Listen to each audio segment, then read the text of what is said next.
I never expected to become the legal owner of my brother's house. But then again, he never expected me to discover the forged documents he'd used to steal our father's estate. The same estate that funded his luxury renovation in Aspen, while I struggled to pay for Dad's medical bills. Life has a way of surprising us both. I'd love to know which corner of the globe you're watching from. And if this story speaks to you, make sure to subscribe. Tomorrow's video is one you absolutely can't miss. The rain fell steadily on the cemetery grounds as we gathered around my father's casket.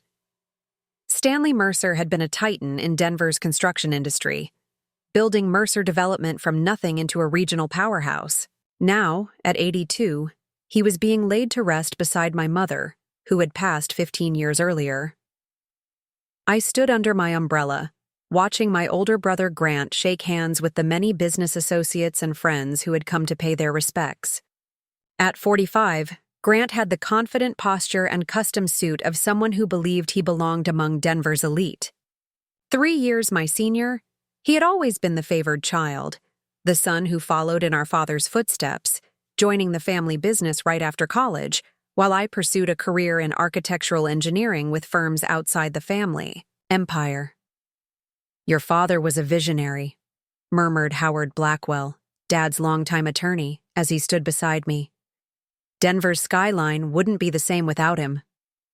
"Thank you," I replied, accepting his condolences with a tight smile.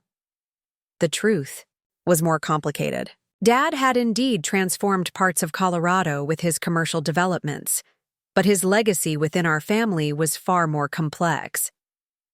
As the ceremony concluded, I watched Grant direct the funeral staff with the same authoritative tone he used with construction crews.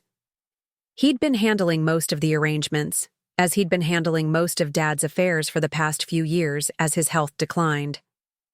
I had flown in from Chicago multiple times during Dad's illness, but Grant had made it clear that he had everything under control. "We're gathering at the house," Grant announced, approaching me as the last mourners departed. "Dad's attorney wants to discuss some details with us privately." The house was our childhood home in Cherry Creek, a sprawling Tudor-style mansion that Dad had built when his company first found success in the 1980s. I hadn't been inside in nearly 2 years. Not since that final explosive argument between Dad and me over his refusal to consider my sustainable design proposals for Mercer's newest development. Grant drove us in his Range Rover, filling the ride with one-sided conversation about Mercer, Development's latest projects, and how he'd kept everything running smoothly despite Dad's illness. I remained quiet, watching the familiar neighborhoods pass by outside the window. "You could have visited more, you know," Grant said suddenly, his tone accusatory. "I was the one who dealt with everything, the doctors, the nurses, the medications. Where were you, Emma?" I turned to look at him, surprised by the attack. "I offered to help multiple times, Grant. You told me you had it covered. I flew in whenever Dad had a major setback. Sure, for a day or two. Then back to your life in Chicago. Meanwhile, I was putting my own life on hold." There was no point arguing with Grant's revised version of history. The truth was, I had offered to take a leave of absence from my firm to help care for Dad during his final months.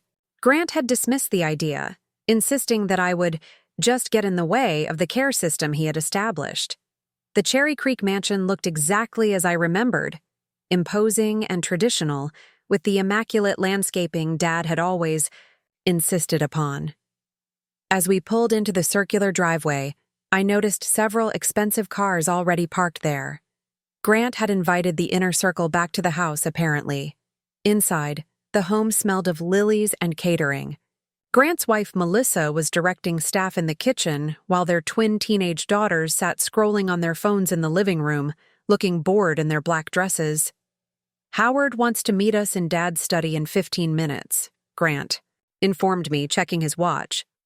"I've got to speak with some of the board members first." I nodded, taking the opportunity to slip away from the growing crowd of business associates. I climbed the familiar staircase and walked down the hallway to my old bedroom, surprised to find it largely unchanged, the bookshelves still lined with architectural texts, the walls displaying my college design awards. Dad had kept it as a shrine to the daughter who had chosen a different path, though he'd never reconciled with my decision to work outside the family business. My phone vibrated, with a text from Peter, my fiancé back in Chicago. "How are you holding up?" I typed back, "Managing, meeting with the attorney soon, we'll call later." Peter knew how complicated my relationship with my father and brother had been. He had encouraged me to try to mend things before Dad's illness progressed, but decades of strained family dynamics couldn't be repaired in a few hospital visits. At precisely 3 o'clock, I made my way to Dad's study, a wood-paneled sanctuary that smelled of leather and the cigars he'd secretly continued to smoke even after his first heart attack. Howard Blackwell was already seated in one of the leather chairs, his briefcase open on the antique desk that had once belonged to my grandfather. Grant entered a moment later, closing the heavy door behind him.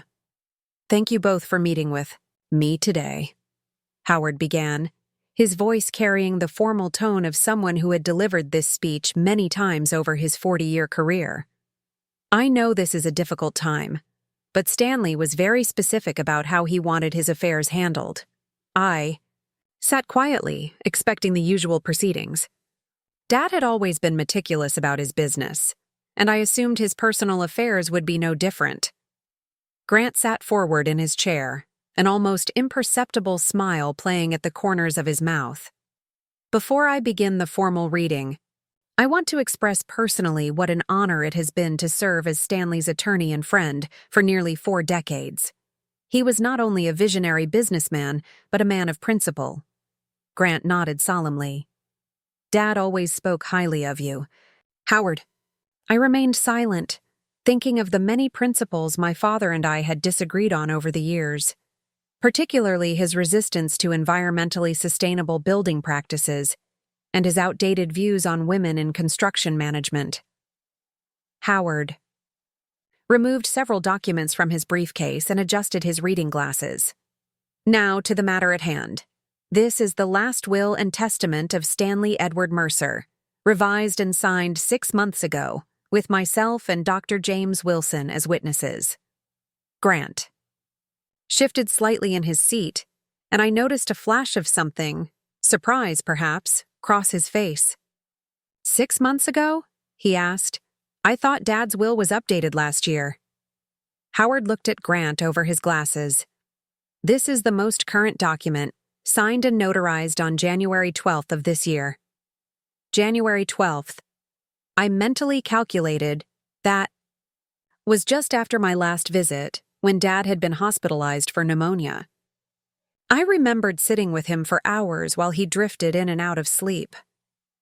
We hadn't spoken much, but there had been a moment of connection when he'd squeezed my hand and thanked me for coming. It was the closest thing to reconciliation we'd managed in years. Howard cleared his throat and began to read.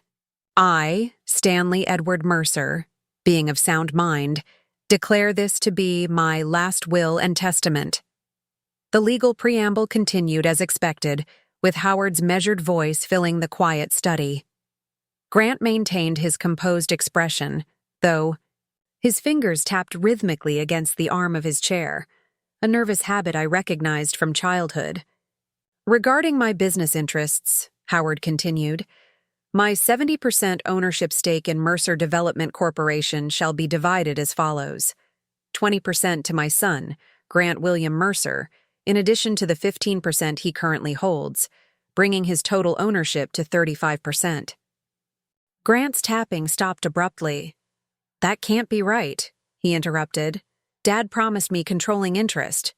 Howard looked up from the document. "If you'll allow me to continue, Grant.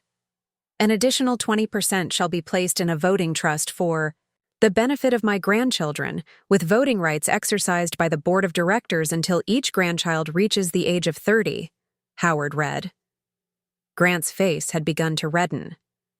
I watched him carefully, puzzled by his reaction. Even with just 35% ownership, he would still be the largest individual shareholder. The remaining 30% of my ownership in Mercer Development Corporation shall be transferred to my daughter, Emma, Catherine Mercer, along with a seat on the board of directors. I felt a jolt of surprise. Dad had never indicated any intention of bringing me into the company ownership structure. For years, the message had been clear. The business would go to Grant, while I would receive other assets as my inheritance. "This is absurd," Grant muttered, loud enough for both of us to hear. Howard continued as if there had been no interruption. "Regarding my personal assets, my residence at 1428 Cherry Creek Drive shall be sold, with proceeds added to my estate for distribution." This, at least, wasn't surprising. Neither Grant nor I had expressed interest in keeping the family home. My liquid assets, investment accounts, and insurance policies, totaling approximately $22 million at the time of this document's preparation, shall be distributed as follows. The room fell completely silent. I had known Dad was wealthy, but I had no idea the extent of his personal fortune apart from the business. To my son, Grant William Mercer, who has received considerable financial support throughout his adult life, including but not limited to his education, home down payment, and yearly bonuses through Mercer Development, I bequeath the sum of $2 million. Grant stood abruptly, his face now flushed with anger. "This is wrong. There's been a mistake." Howard paused, looking up at him calmly. "Please sit down, Grant. I'm not finished." "No, this doesn't reflect Dad's wishes. He told me specifically that I would receive the bulk of his estate. I was the one who stayed, who worked alongside him for 20 years, who took care of him when he was sick. A lot of love and effort went into bringing this story to life. If you're enjoying it, we'd be so grateful if you'd subscribe to our channel. Now back to where we left off." I watched my brother, shocked by his outburst, but not entirely surprised. Grant had always expected to be rewarded handsomely for his loyalty to Dad and the family business. "The document is legally binding." "Grant," Howard said firmly. "Now, if you'll allow me to continue." Grant remained standing but fell silent, his breathing heavy. "To my daughter, Emma Catherine Mercer, who has made her own way in the world without financial assistance beyond her education, demonstrating the independence and integrity I have always valued, I bequeath the remainder of my liquid assets, approximately $20 million. I felt as though the air had been sucked from the room. $20 million? It was incomprehensible. I had never expected, never wanted Dad's money. Our relationship had been strained for so long that this felt almost like some kind of cosmic joke. "Additionally," Howard continued, "my collection of architectural drawings, first editions, and art shall go to Emma, who will appreciate their historical and aesthetic value." Grant slammed his hand down on Dad's desk. "This is outrageous. He was manipulated. He wasn't thinking clearly in his final months." Howard closed the document calmly. "Stanley was of completely sound mind when he made these changes, Grant. Dr. Wilson evaluated him thoroughly before witnessing the document, specifically to prevent any such claims." I found my voice at last. "Why would he do this? It doesn't make sense." Howard removed a sealed envelope from his briefcase. "Stanley left personal letters for each of you. Perhaps these will provide the context you're seeking." He handed each of us an envelope with our names written in Dad's distinctive handwriting. Mine felt weighty in my hands, but I couldn't bring myself to open it yet. Grant tore his open immediately, his eyes scanning the contents with growing fury. Without a word, he crumpled the letter and threw it across the room, then turned to me with an expression of pure hatred. "This is your doing," he snarled. "You swooped in during his illness, playing the dutiful daughter after years of absence, and poisoned him against me. What did you tell him? What lies did you spin?" I stood to face him, stunned by the accusation. "I didn't tell him anything, Grant. I barely spoke to him about you." "Liar," he shouted. 20 years I gave to this family and the business. 20 years. And you get $20 million for what? For running away? For rejecting everything he built?" Howard stood. placing himself between us. Grant, I understand this is upsetting, but I can assure you that Stanley made these decisions independently. He discussed his reasoning with me at, What reasoning could possibly justify this? Grant demanded. Howard sighed. It's not my place to speak for Stanley. His letters explain his thinking. But I will say that he expressed concerns about financial decisions you've made in recent years, particularly regarding company resources. Grant's expression shifted subtly, something flickering behind his eyes that I couldn't quite identify. Fear? Perhaps. Or calculation. This will be contested, he said coldly. Dad wasn't in his right mind. Emma manipulated him when he was vulnerable. You're welcome to pursue that avenue, Howard replied evenly. But I should inform you that Stanley anticipated such a response. He arranged for extensive medical documentation of his mental competence, specifically to prevent a challenge to his will. Grant turned to me, his voice dropping to a threatening whisper. You think you've won? This isn't over, Emma. Not by a long shot. You don't deserve any of this. With that, he stormed out of the study, leaving me alone with Howard and the echo of the slamming door. I'm sorry you had to experience that, Howard said quietly after a moment. Stanley predicted Grant might react poorly, but even he might have underestimated the response. I sank back into my chair, still clutching my unopened letter. I don't understand any of this, Howard. Dad and I barely spoke for years. Why would he leave me the bulk of his estate?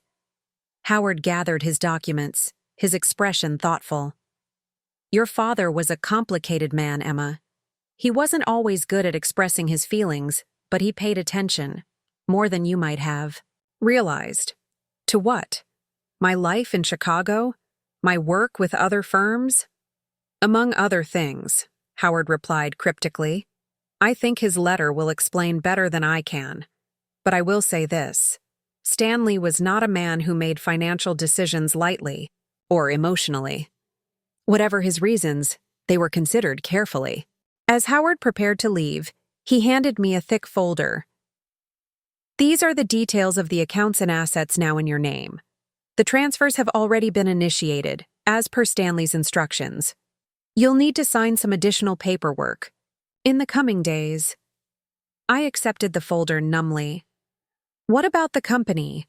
I know nothing about running Mercer Development. You don't need to, Howard assured me. Your 30% gives you influence and income, but not operational responsibilities, unless you want them. The company has a strong management team beyond Grant. Your board seat allows you to protect your interests without day-to-day involvement.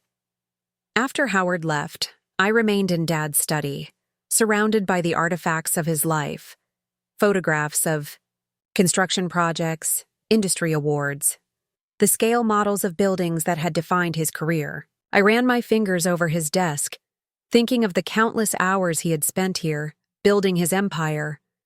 Finally, I opened his letter, unfolding the pages covered in his bold handwriting. Emma, if you're reading this, I've finally run out of time to say in person what I should have said years ago. First, I was wrong. Not about everything. Your old man wasn't wrong about everything, but about the things that mattered between us. I was wrong to dismiss your ideas about sustainable building. The projects you sent me these past 5 years showed vision and principle. You were ahead of the curve, and I was too stubborn to see it. Mercer Development has suffered for my short-sightedness. I was wrong to make you feel that choosing your own path was a betrayal.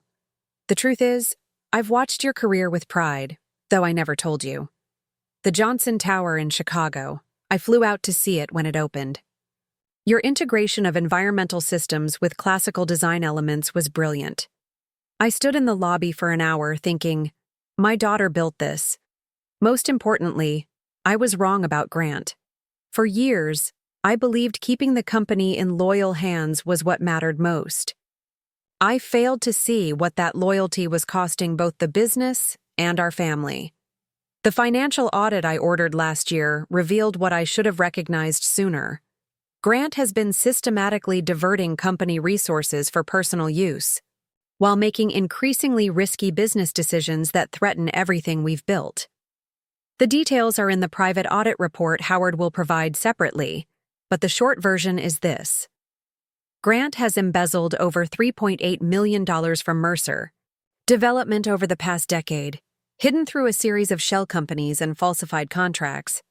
He's also leveraged company assets for personal loans that expose us to significant liability. I confronted him 3 months ago. He denied everything, despite the evidence, and threatened to contest any changes to my will based on mental incapacity. That's why the extensive medical documentation Howard mentioned was necessary. This inheritance isn't just about money, Emma. It's about legacy and responsibility.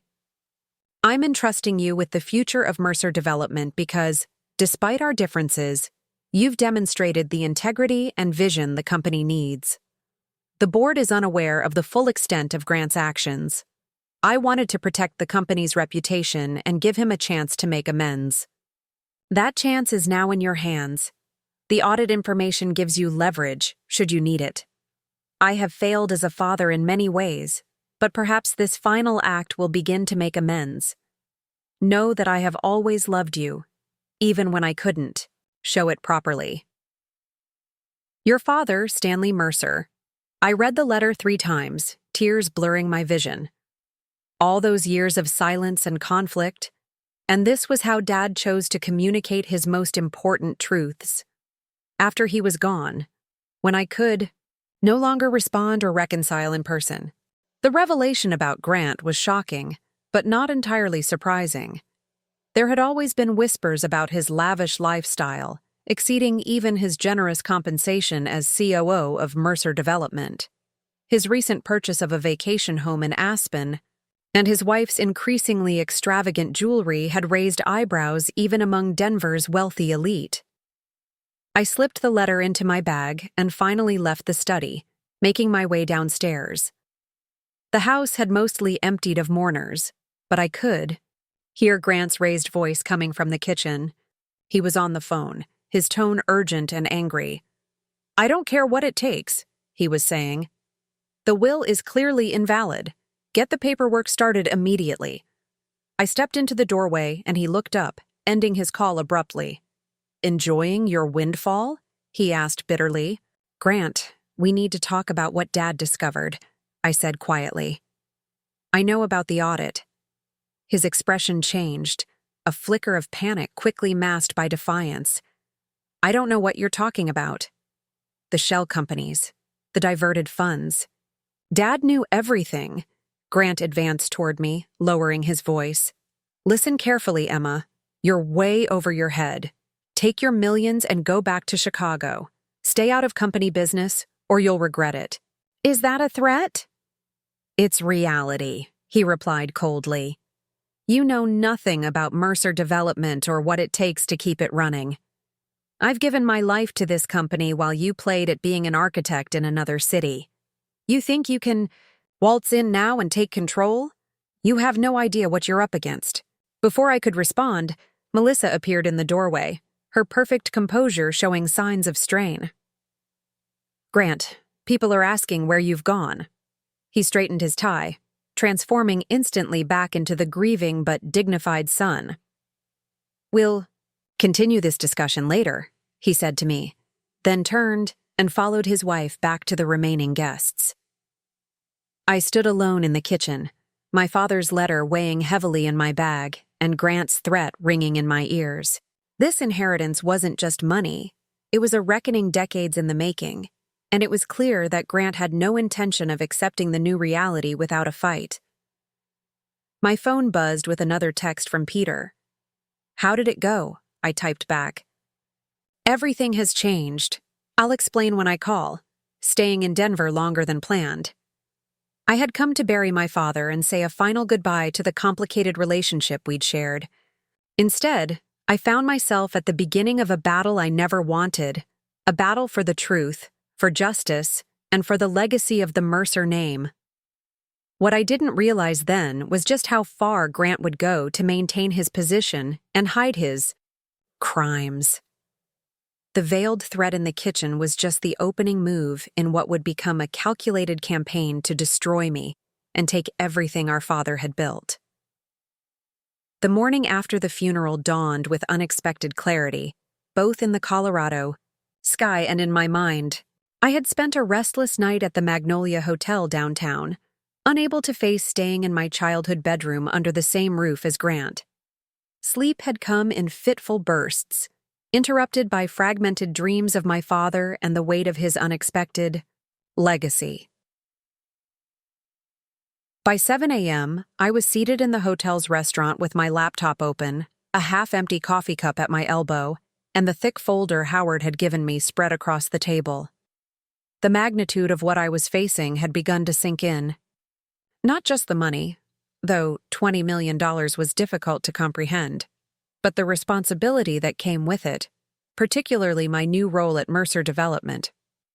My phone rang, and Peter's name lit up the screen.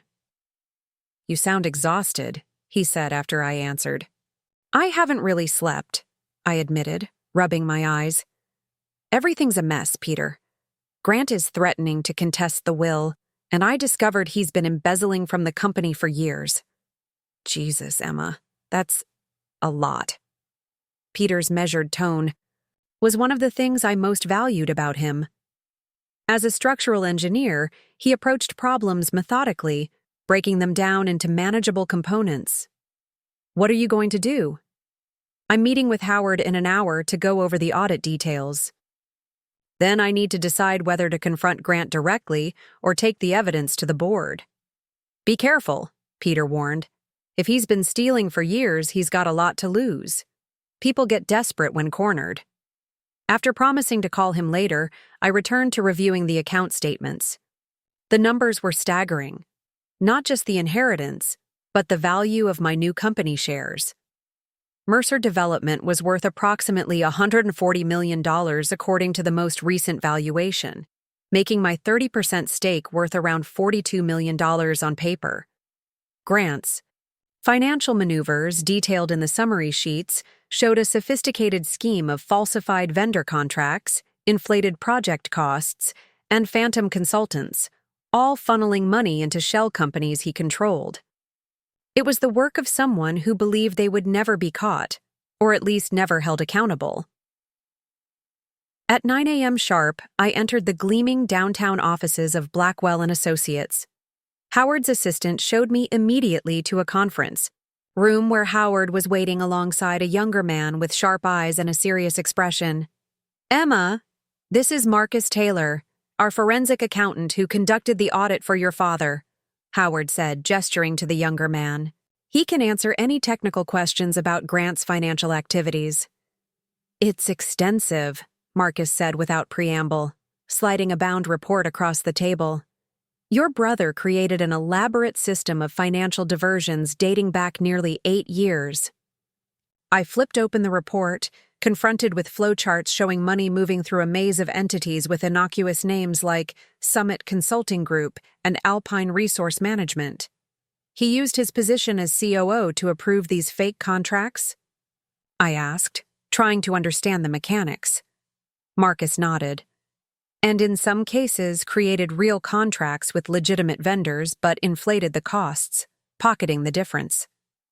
The total we've documented is $382 million, but there could be more we haven't traced yet."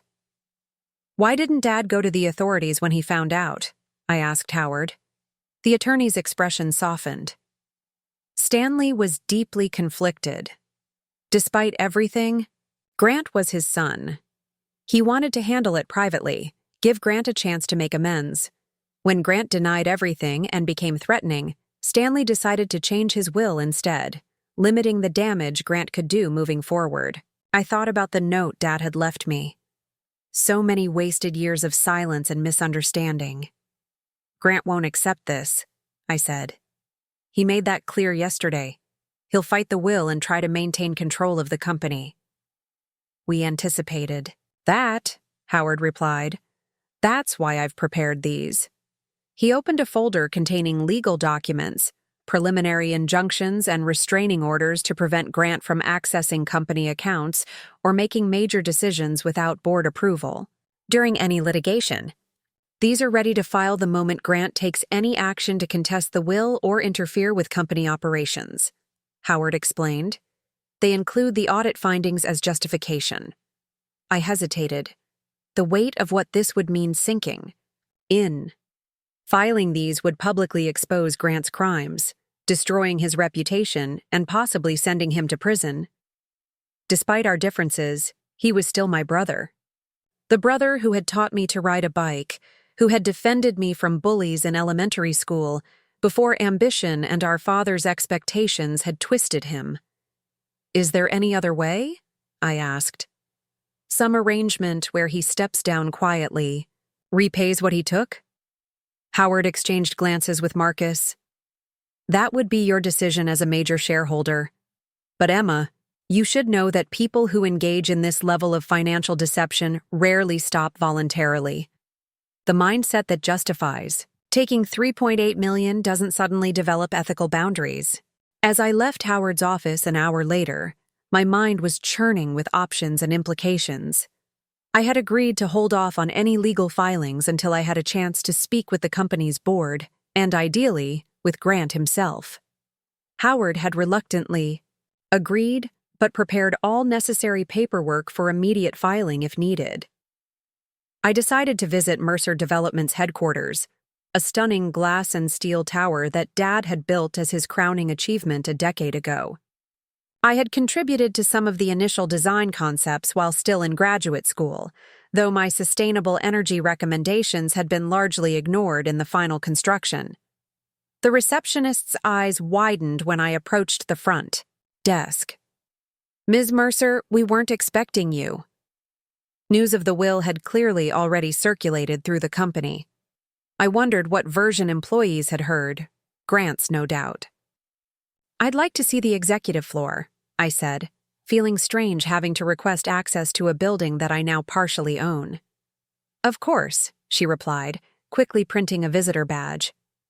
Mr. Mercer, I mean your brother, is in a budget meeting with the executive team in the main conference room. Perfect. Rather than interrupting their meeting, I decided to start my investigation elsewhere. Is Diane Lewis still with the company? Finance department? The receptionist nodded. Ms. Lewis is our CFO now. Her office is on the 14th floor. Diane had been a junior accountant when I still regularly visited the company offices years ago. Dad had always spoken highly of her integrity and attention to detail. If anyone might have noticed Grant's financial manipulations, it would be her. As I exited the elevator on the 14th floor, I was struck by how little had changed. The same neutral color scheme, the same framed photographs of Mercer projects lining the hallways. I found Diane's office easily, the corner space with her name on a modest placard. She looked up from her computer as I knocked on the open door, surprise registering on her face. Emma, I didn't know you were in town. Dad's funeral was yesterday, I said, stepping inside. I'm sorry to drop in unannounced. Not at all, she said, rising to embrace me briefly. Diane was perhaps 10 years my senior, with streaks of silver in her dark hair and the careful posture of someone who spent too many hours reviewing spreadsheets. I'm so sorry about your father. He was a remarkable man. Thank you. I took a seat across from her desk. Diane, I need to talk to you about something sensitive. It involves company finances. Her expression shifted subtly, a guardedness entering her eyes. I see. Does Grant know you're here? No, I admitted. And I'd prefer to keep it that way for now. I recently became aware of some financial irregularities involving falsified contracts and diverted funds. Diane's hands, which had been resting on her desk, withdrew slightly to her lap. What kind of irregularities? Shell companies receiving payments for work never performed. Inflated vendor invoices with the differences pocketed. Projects with budgets that don't match actual expenditures. I kept my tone neutral, watching her reaction carefully. A complex series of emotions crossed her face: recognition, resignation, and something like relief. She rose and closed her office door before returning to her seat. "How much do you know?" she asked quietly. "Enough to understand that approximately $3.8 million has been diverted from company accounts over the past 8 years. Diane exhaled slowly. "I suspected something wasn't right for years, but Grant controlled all the final approvals. When I raised questions, he would say it was a special project for Stanley, or confidential business development that I didn't need to worry about." "Did you ever take your concerns to my father directly?" She shook her head. "Grant was the COO. Going around him would have been complicated. Then about 8 months ago, your father asked me to cooperate with an outside auditor. Very quietly, very discreetly. I provided everything they requested." "That would have been Marcus Taylor," I confirmed. "Did Grant ever realize you were involved in the audit?" "I don't think so," she replied. "Stanley insisted on extreme confidentiality." "But Emma, why are you asking about this now? Has something changed?" I explained the basics of Dad's will and my new position as a major shareholder and board member. Diane listened without interrupting, her expression growing increasingly troubled. "Grant won't accept this," she said when I finished, inadvertently echoing my earlier words to Howard. "He's become different in recent years. More controlling, more secretive. The executive team walks on eggshells around him." "Different how?" I pressed, sensing there was more. Diane hesitated. "There were incidents. Staff who asked too many questions found themselves marginalized or fired.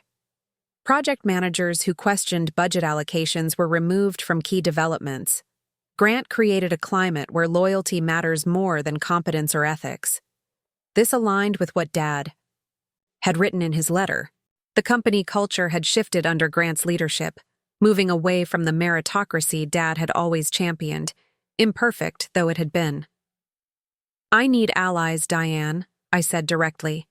"People who care about the company's future and integrity. Would you be willing to help me understand exactly what's been happening here?"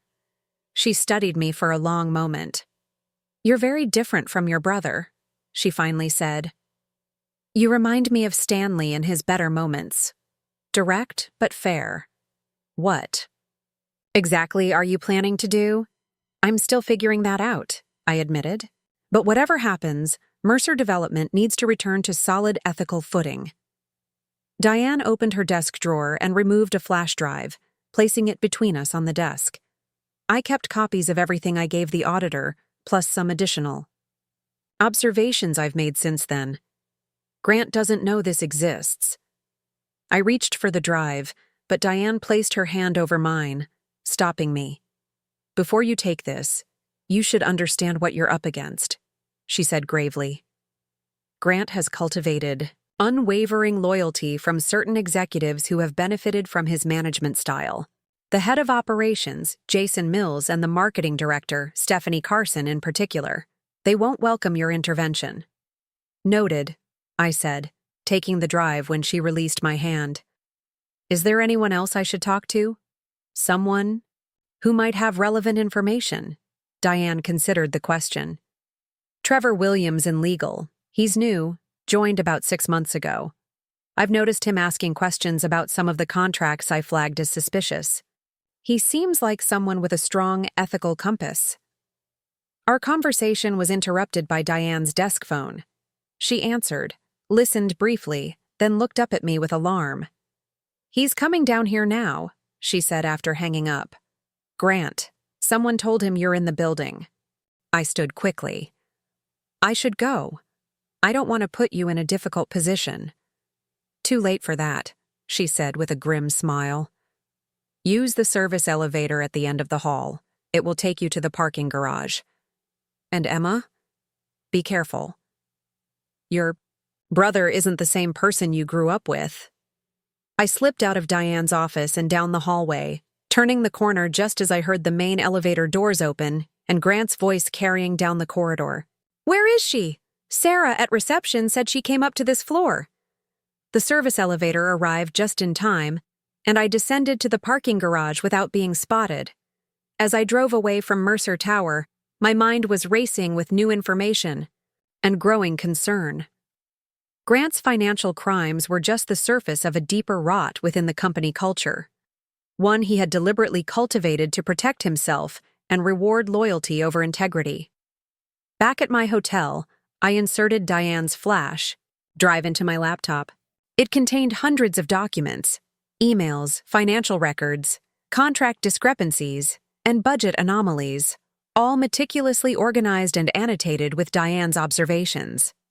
This was far more comprehensive than the summary I'd received from Marcus Taylor. One folder caught my attention immediately: Aspen Property. I opened it to find detailed records of a luxury home purchase and renovation in Aspen, Colorado.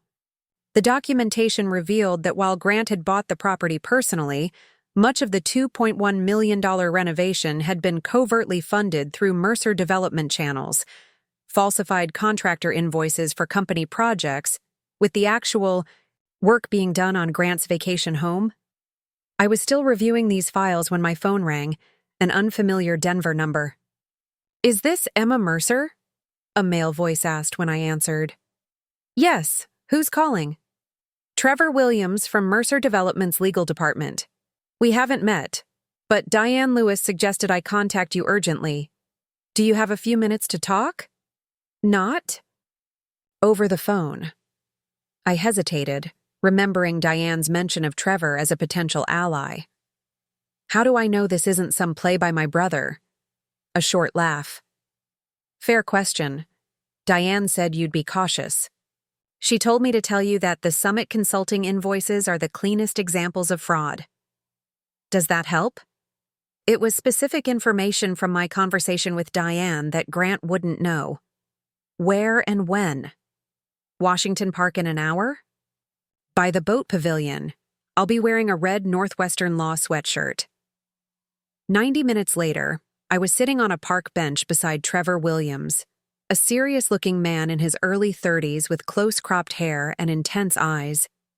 Despite the casual sweatshirt, he had the careful speech patterns of someone accustomed to choosing his words precisely. "I've only been with Mercer Development for 6 months, he explained after introductions. "I was hired to strengthen the company's contract review processes. It didn't take long to notice discrepancies." "What kind of discrepancies?" I asked, though I already had a good idea. Contracts with vague deliverables, vendors with no verifiable business history, projects with budgets that didn't align with industry standards. He ticked them off on his fingers. When I raised concerns, I was told by Jason Mills that certain arrangements were legacy practices that I shouldn't question. "Did you take your concerns to Grant?" Trevor's expression darkened. "Once. He explained that some contracts involved sensitive business development initiatives that required discretion. He said your father had personally approved the arrangements, and that I should focus on my specific assignments." "But you didn't," I guessed. "I started documenting everything," Trevor confirmed. "Initially just to protect myself professionally. Then Diane approached me cautiously about 2 months ago, asking if I'd noticed anything unusual about certain vendors. We've been quietly comparing notes since then." "Why are you telling me this now? Why take the risk?" Trevor looked out over the park, considering his answer. "I grew up without much. Worked my way through college and law school. When I got this position at Mercer Development, it was a dream job with a prestigious company. Finding out it's built on corrupt practices..." He shook his head. "I can't be part of that. When Diane said you were investigating and might need help, I wanted to offer mine." I studied him, weighing his sincerity against the possibility that this was an elaborate trap set by Grant. Something in Trevor's straightforward manner convinced me he was genuine. "What do you know about Grant's Aspen property renovations?" I asked. Trevor's eyebrows rose slightly. "So you already know about that. The renovations were primarily funded through padded invoices on the Riverside Commercial Park project. Contractors Wood Bill Mercer development for work supposedly done on Riverside, but the labor and materials actually went to Grant's Aspen house. At least 1.4 million that I've been able to track. This matched what I'd seen in Diane's files. But Trevor's legal perspective added a new dimension. Legally speaking, how serious is all this? I asked. Multiple felonies, Trevor replied without hesitation. Wire fraud, embezzlement, tax evasion, falsifying business records. If prosecuted, Grant would be looking at significant prison time. The reality of what I was dealing with settled over me like a cold shadow. My brother, for all his flaws, is facing years in prison. Our family name was tarnished by a public scandal. The company Dad had built was potentially devastated by the fallout. There might be another path, Trevor said, seeming to read my thoughts. Civil recovery rather than criminal charges. It would require Grant's cooperation, resignation, full restitution, permanent separation from the company. But it would avoid prison and public scandal. Would he agree to that? Trevor's expression was doubtful. Based on what I've seen of his character? Not easily. He seems to believe he's entitled to what he's taken. But facing the alternative of prison might change his perspective. As our conversation concluded, Trevor handed me a thumb drive. My complete documentation, including some legal analysis of vulnerabilities and potential remedies. I've kept this. Copy off the company servers. I thanked him and was about to leave when he added, "One more thing you should know. Grant called an emergency executive committee meeting for tomorrow morning. The topic isn't specified, but the timing, right after your father's funeral and reading, can't be coincidence. Can you be there?" I asked. "I'm not typically included in executive committee meetings," Trevor responded, "but I can try to learn what happens." As I walked back to my car, my phone buzzed with a text message from an unknown number. "We need to talk. Privately. Come to the house tonight at 8. Don't bring anyone." Grant was making his move, whatever it was. The question now was whether to meet him on his terms or force him to meet on mine. I sat in my rental car outside the Cherry Creek mansion for 20 minutes, debating whether to go inside. The house lights illuminated the manicured lawn, casting long shadows across the property where I'd grown up. Grant's Range Rover sat in the circular driveway alongside Melissa's Mercedes sedan. Meeting Grant alone was risky. His text message was clearly a demand, not a request, and the tone suggested he believed he still held power in our dynamic. Part of me wanted to ignore it entirely, to proceed directly with legal action and let Howard's team handle everything. But another part, perhaps the little sister who still remembered moments of childhood connection before money and ambition poisoned our relationship, wanted to give him one chance to explain himself. I called Peter before making my decision. "It could be a trap," he warned after I explained the situation. "He could be planning to intimidate you, or worse, get you to sign something under duress." "I know," I acknowledged, watching the house. "But refusing to meet might escalate things faster. At least this way I can assess what he's planning." "If you're determined to go, take precautions," Peter insisted. "Record everything. Let someone know where you are. Have an exit strategy." "Already covered," I assured him. I had Howard on standby, aware of exactly where I was, and ready to file the injunctions immediately if I didn't check in by 9:30 p.m. I also had the voice memo app on my phone ready to record. "I still don't like it," Peter said. "But I understand why you feel you need to do this." After hanging up, I activated the recording app in my pocket and approached the front door. Instead of ringing the bell, I used my old key, a small assertion that this house still partially belonged to me until the estate was settled.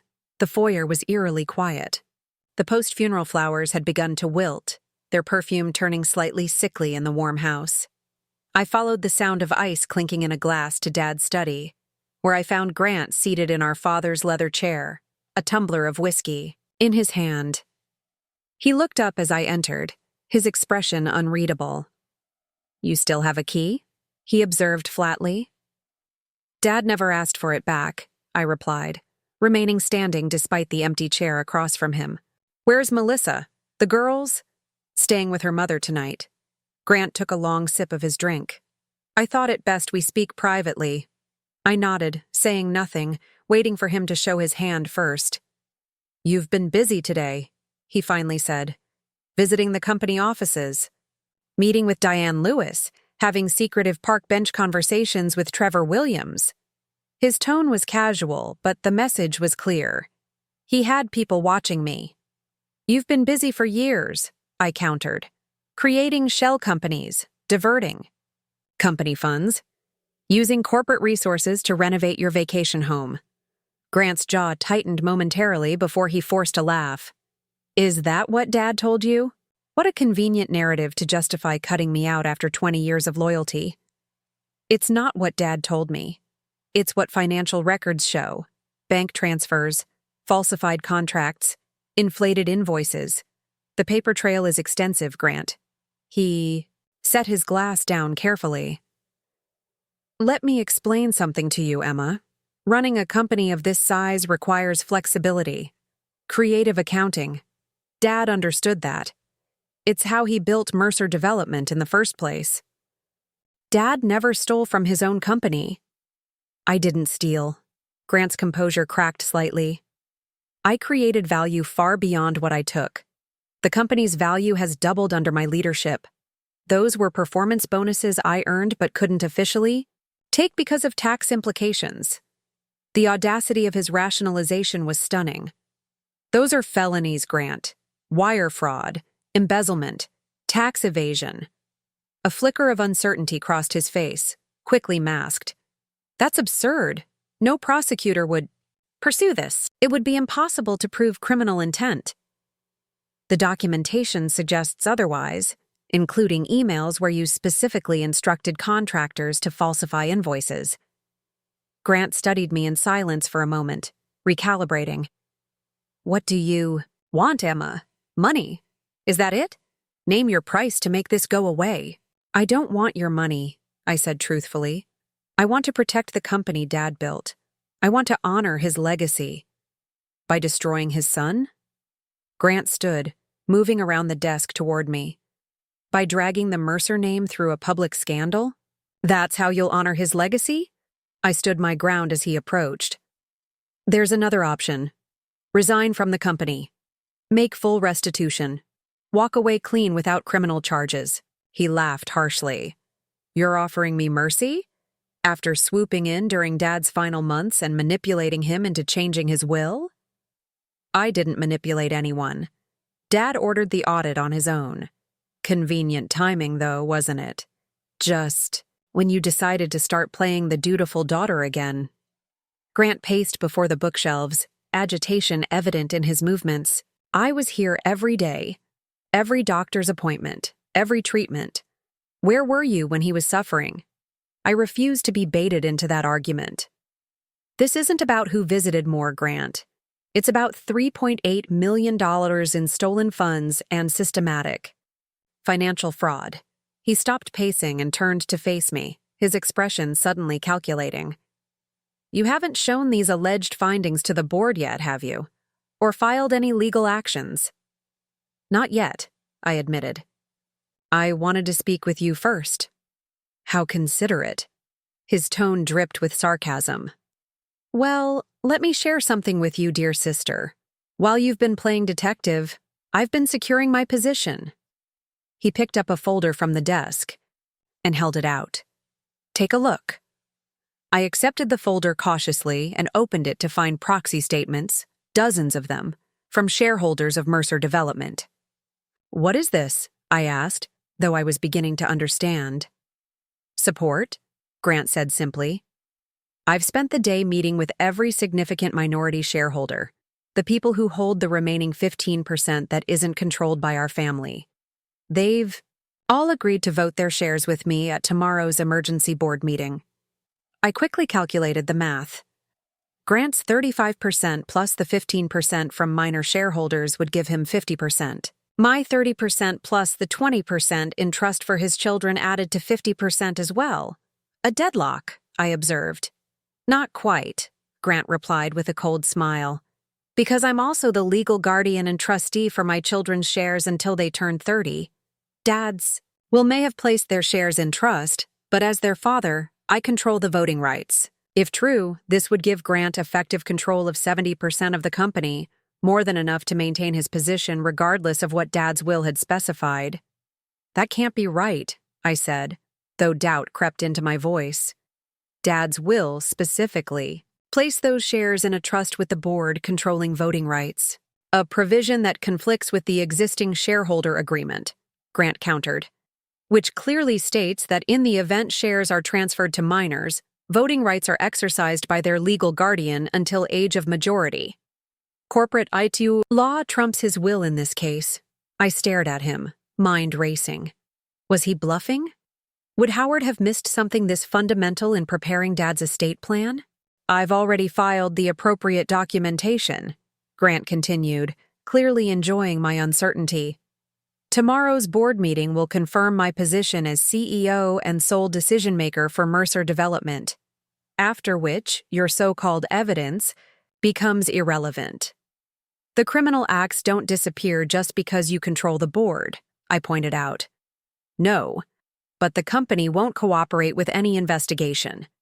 No internal records will be provided voluntarily. No employees will be authorized to speak about internal matters. Any case would drag on for years, cost millions in legal fees, and ultimately fail for lack of cooperation from the primary victim, the company itself. The strategy was both audacious and legally shrewd. Grant had found a potential loophole in Dad's carefully constructed plan and was moving quickly to exploit it. So that's why you wanted to meet, I said, understanding Dawn. Not to negotiate, but to gloat. To offer you a choice, Grant corrected. You can fight me on this and lose, wasting Dad's money on lawyers and creating a public spectacle that damages the company, or you can accept reality, keep your inheritance, and stay out of company business. I considered my options carefully before responding. And the embezzlement? The fraud? Grant shrugged. Ancient history. The company is thriving. No harm, no foul. Dad wouldn't see it that way. Dad's dead, Grant said flatly. And I'm in charge, now. So what's it going to be, Emma? War or peace? I placed the folder back on the desk. I'll need to consult with my attorney about your claim regarding the voting rights. Of course, Grant replied smoothly. But don't take too long. The board meets at 9 tomorrow morning. As I turned to leave, he added, One more thing, Emma. If you're considering using those financial records against me personally, remember that scandal cuts both ways. The Mercer name means something in this city, to both of us. Do you really want to be known as the daughter who destroyed her father's legacy out of spite? The manipulation was so transparent it almost made me laugh. Good night, Grant. I'll see you at the board meeting. The moment I was in my car, I called Howard Blackwell, putting him on speaker as I drove away from the house. He claims he controls the voting rights for his children's shares, I explained after recounting the conversation. Says it supersedes Dad's will because of the shareholder agreement. Howard was silent for a moment. It's a creative argument, he finally said. But ultimately incorrect. Your father anticipated this and specifically amended the shareholder agreement 3 months ago after confronting Grant about the audit findings. The updated agreement explicitly states that shares held in trust for minors are voted according to the terms of the trust, not by their guardian. Relief washed over me. So Grant's bluffing. Not bluffing, he likely doesn't know about the amendment, Howard clarified. Stanley handled it privately with me, specifically to prevent Grant from interfering. The updated agreement is on file with the corporate records, but Grant wouldn't have had reason to check it recently. So tomorrow at the board meeting, he's in for a surprise, Howard confirmed. But Emma, this makes tonight and tomorrow morning critical. If Grant realizes his strategy won't work, he might take more desperate measures, such as destroying records, transferring assets, attempting to lock you out physically or digitally from company systems. People facing exposure for financial crimes often make impulsive decisions to cover their tracks. I thought about the company's primary server room, located in the basement of Mercer Tower. All the electronic evidence of Grant's schemes would be stored there, despite his efforts to conceal his activities. I need to secure the evidence, I said, making a decision. Tonight, before he has a chance to destroy anything. That's risky, Howard cautioned. Technically, until the board meets tomorrow, Grant still has operational control of the company. But I'm a major shareholder with legitimate concerns about potential destruction of company records, I countered. That gives me the right to take protective measures. After some discussion, Howard reluctantly agreed. I'll send our digital forensics team to meet you at Mercer Tower in an hour. But Emma, be careful. Don't directly confront Grant if he's there. My next call was to Trevor Williams, who answered immediately. Can you meet me at Mercer Tower in an hour? I asked without a preamble. I need access to the server room and IT systems. Grant's called an emergency server maintenance window for tonight, Trevor replied, his voice low. Starting at 11 p.m., the IT director sent the notification about an hour ago. This confirmed my fears. Grant was moving to eliminate evidence.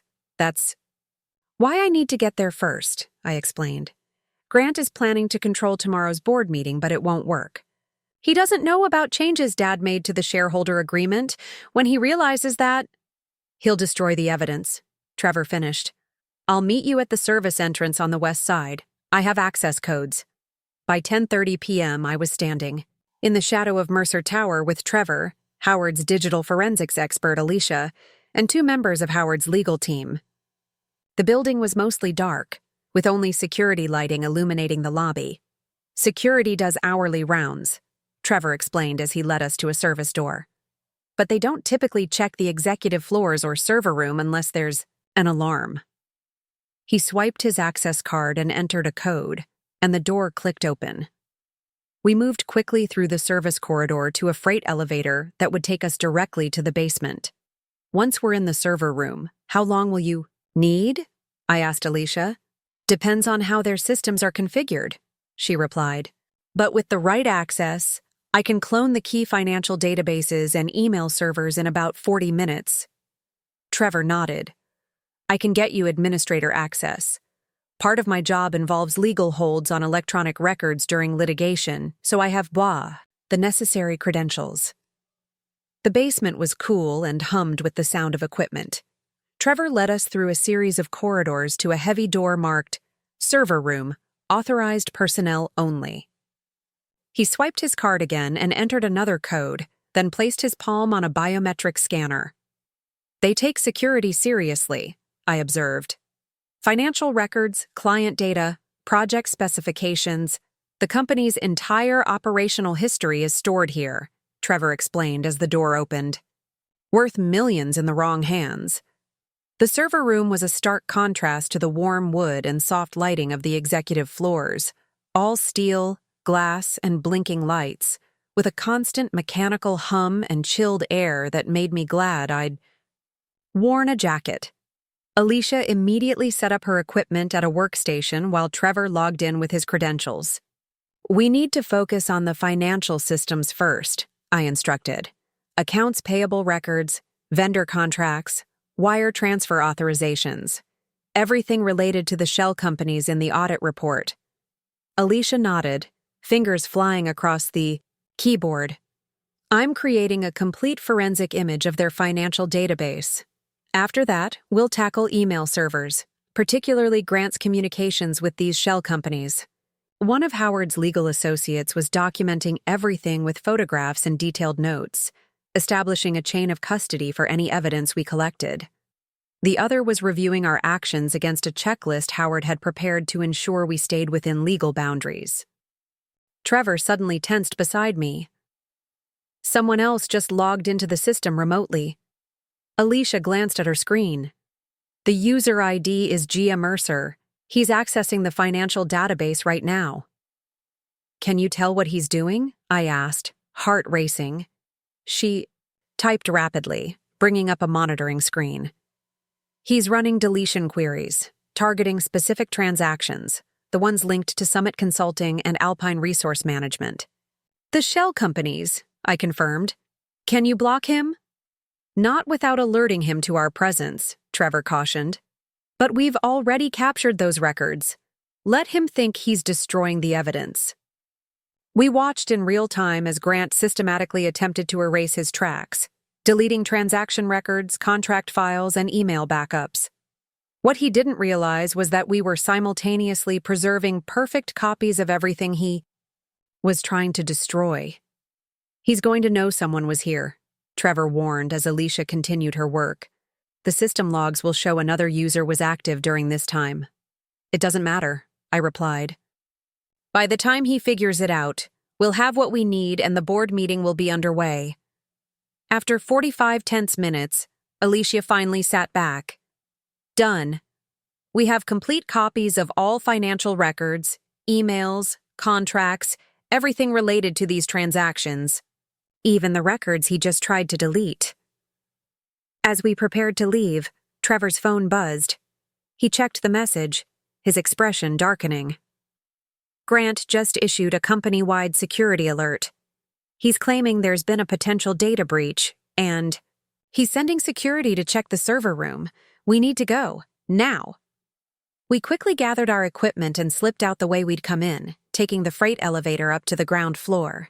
Through the service corridor windows, I could see a security vehicle pulling up to the main entrance. This way, Trevor directed, leading us to an emergency exit at the rear of the building. It will trigger an alarm, but we'll be gone before they respond. We emerged into the cool night air just as the alarm began to wail. Trevor led us through a back alley to where we'd parked our cars several blocks away. What happens now? He asked as we regrouped safely away from Mercer Tower. Now, we prepare for tomorrow's board meeting, I replied, feeling a strange calm despite the evening's tension. Grant thinks he's destroyed the evidence and secured his position. He's in for a double surprise. Back at my hotel room, I reviewed the plan with Howard one final time. The board meeting was scheduled for 9 a.m., with the full board in attendance. Grant, myself, and the 3 independent directors who had served since before Dad's death. Remember, let Grant make his move first, Howard advised. Let him present his supposed control of the voting shares before we introduce the amended shareholder agreement. And the evidence of financial fraud? I asked.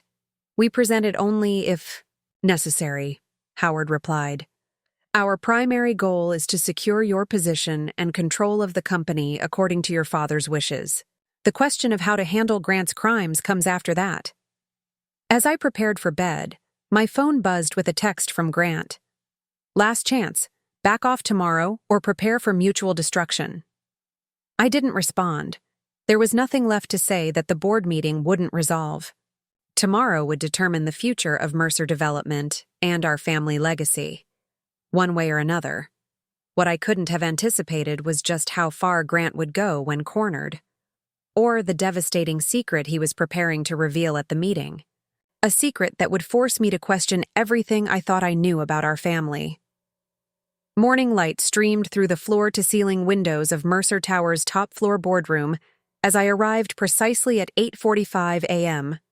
The space was designed to impress, with its 20-foot Brazilian rosewood table and commanding views of the Rocky Mountains beyond Denver's skyline. My father had insisted on these views, saying that looking at mountains during difficult negotiations kept things in perspective. I needed that perspective now more than ever. Howard Blackwell was already seated, arranging documents precisely before him. We had decided he would attend as my legal representative, just as Grant would undoubtedly have his own attorney present.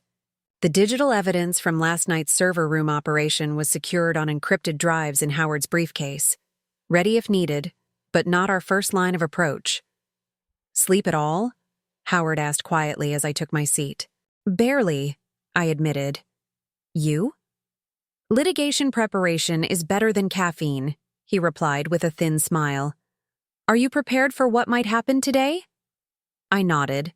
though truthfully, nothing could fully prepare me for what was coming. The past 3 days had upended my carefully constructed life in Chicago, throwing me into a corporate power struggle I'd never wanted. Yet here I was, fighting for control of a company I'd deliberately left behind years ago. The boardroom door opened, and the 3 independent directors entered together.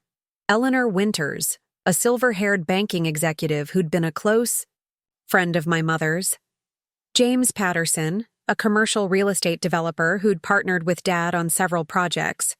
And Michael Chen, a younger venture capitalist who'd joined the board 2 years ago at Grant's recommendation. Eleanor approached me immediately, clasping my hand warmly. "Emma, it's been too long. I'm so sorry about Stanley. He was immensely proud of your work in Chicago, you know." "Was he?"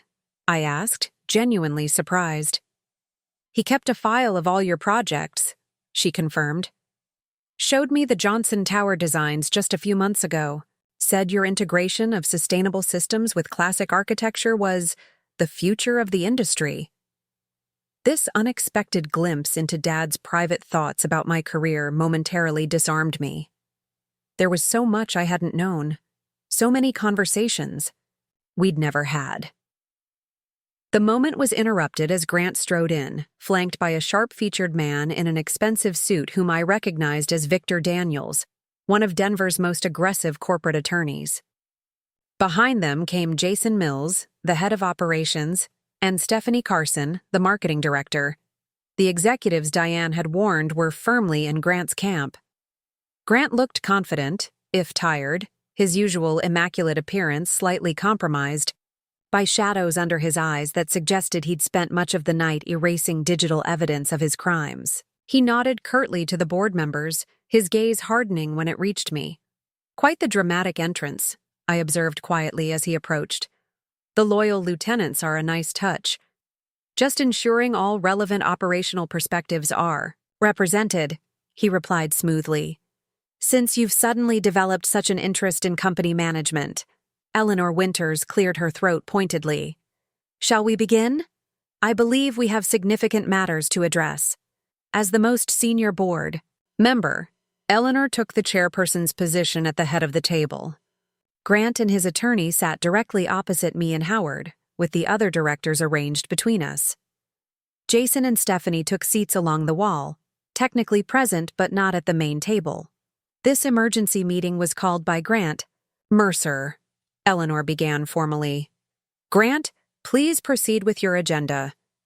Grant leaned forward, instantly commanding the room with the charisma that had served him so well in business. "Thank you, Eleanor. As you all know, we suffered a tremendous loss this week with my father's passing. Stanley Mercer built this company from nothing into the premier development firm in the region, and his legacy deserves our utmost respect." The directors nodded solemnly as Grant continued. Unfortunately, in his final months, as his health deteriorated, certain decisions were made that threatened the stability and continuity of Mercer development. I've called this meeting to address these issues directly and ensure a smooth transition of leadership. The calculated wording wasn't lost on me. Grant was laying groundwork to challenge Dad's mental capacity when he changed his will. Specifically, Grant continued, Stanley's will contained provisions regarding company ownership that conflict with our existing shareholder agreement and corporate governance structure. These provisions, if implemented without consideration of the broader legal framework, would create operational chaos at a time when the company needs clear, experienced leadership. Victor Daniels distributed folders to each board member.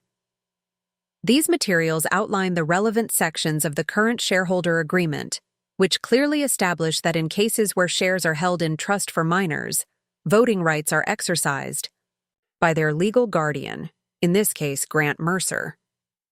I caught Howard's eye, noting the slight upturn at the corner of his mouth. Grant was proceeding exactly as we'd anticipated.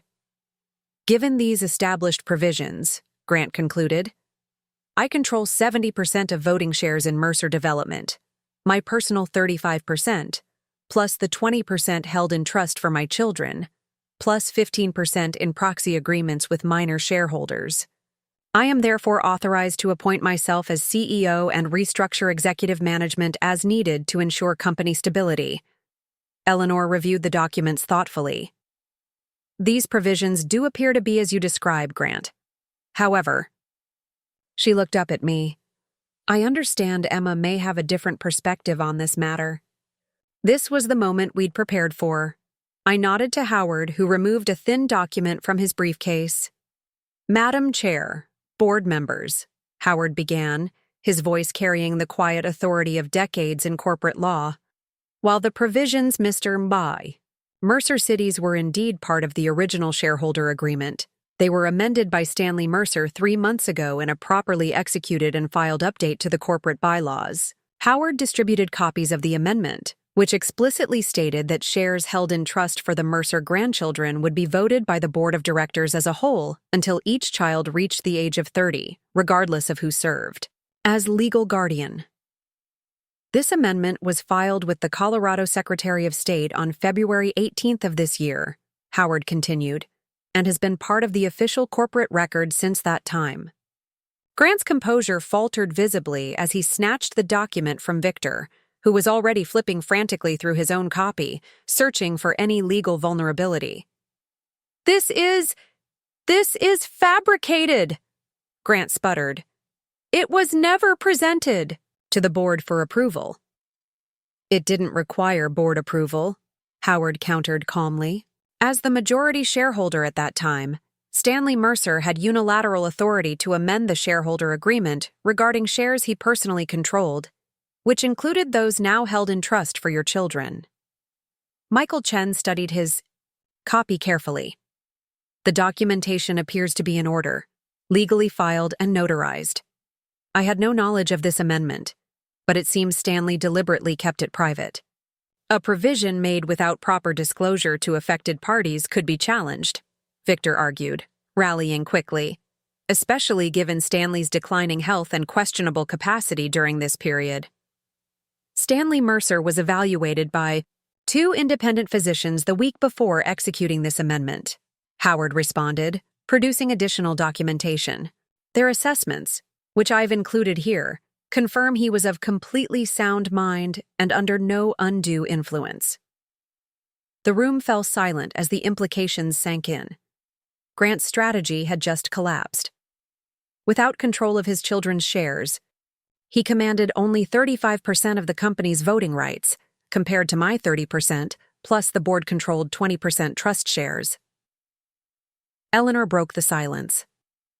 Given this amendment, it seems clear that Stanley intended the board to exercise significant influence in company governance moving forward. The 20% voting bloc controlled by the board, combined with Emma's 30%, creates an effective majority of 50% against Grant's 35%, plus whatever proxy votes he's secured. Grant's face had flushed an alarming shade of red. This is absurd. Dad built this company for me to lead. I've given 20 years to Mercer Development while Emma abandoned the family to pursue her own interests. Now she swoops in and tries to take control through legal technicalities? The will and shareholder amendment aren't technicalities, Grant, I said quietly. They're Dad's explicit wishes, legally documented and executed, because you manipulated him when he was dying. Grant slammed his hand on the table. You saw an opportunity and took it. Eleanor raised her hand for silence. These accusations aren't productive. The documentation before us is legally binding unless successfully challenged in court. For now, we must proceed based on the governance structure as it currently exists. Grant exchanged glances with Victor, who gave a slight nod. Whatever contingency plan they had prepared was now being activated.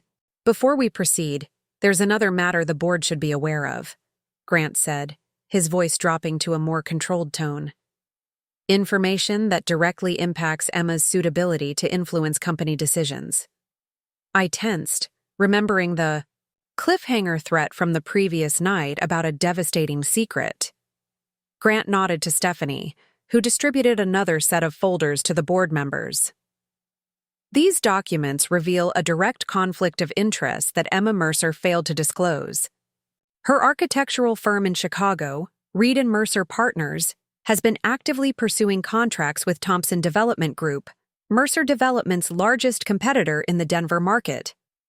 I frowned in confusion. My firm had indeed been in preliminary discussions with Thompson about some potential projects, but this was hardly unusual in the industry and certainly not a disqualifying conflict. Standard industry practice, I began, but Grant cut me off. What isn't standard, he continued, is that Thompson Development is preparing a hostile takeover attempt of Mercer Development, using information they've gleaned through Emma's firm. Information about our project pipelines, client relationships, and financial position. This was complete fiction. I opened my mouth to object, but Grant wasn't finished. But perhaps most disturbing is the personal element, he said, his voice dropping further. Emma has been romantically involved with Jackson Thompson, the CEO of Thompson Development, for the past 8 months. The boardroom erupted in murmurs. Jackson Thompson was indeed the 40-something CEO of our main competitor, having taken over from his father 3 years ago. But I had never even met the man, let alone become romantically involved with him. That's a blatant lie, I said firmly. I've never even met Jackson Thompson. Grant smiled coldly. Really? Then perhaps you can explain these. He slid a manila envelope across the table.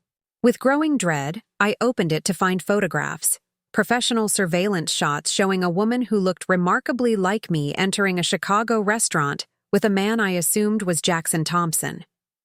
Other photos showed them dining together, walking along Lake Michigan, entering an apartment building together. But it wasn't me. The woman had similar coloring and build, but her face, though partially obscured in most shots, was definitely not mine. These are fabricated, I said, pushing the envelope away. This isn't me. Digital manipulation experts might disagree, Grant replied smoothly. The metadata shows these photos were taken over several months. No digital alteration detected. Howard examined the photos carefully. This isn't Emma Mercer, he stated flatly. Anyone who knows her can see that. In poor lighting, with limited angles, people can be mistaken about what they see, Victor Daniels interjected. But the appearance of impropriety alone raises serious governance concerns. I suddenly understood Grant's strategy. He couldn't prevent the legal realities of Dad's will and the shareholder amendment, but he could try to poison the board against me, creating doubt about my integrity and motivations. If the independent directors believed I was collaborating with a competitor, they might side with Grant despite the formal ownership structure. This is a desperate character assassination, Howard said dismissively, and frankly beneath the dignity of this board to consider. Michael Chen had been studying the photos intently. The woman does resemble Emma, but the facial structure is different. I'm not convinced these show what you claim, Grant. Eleanor Winters had remained silent during this exchange, her expression troubled. Now she looked directly at me. Emma, I've known you since you were a child. I don't believe you would engage in corporate espionage against your own family's company. But I must ask directly, do you have any relationship, professional or personal, with Jackson Thompson or Thompson Development that would constitute a conflict of interest? My firm has had preliminary discussions with Thompson about potential architectural projects, I answered honestly.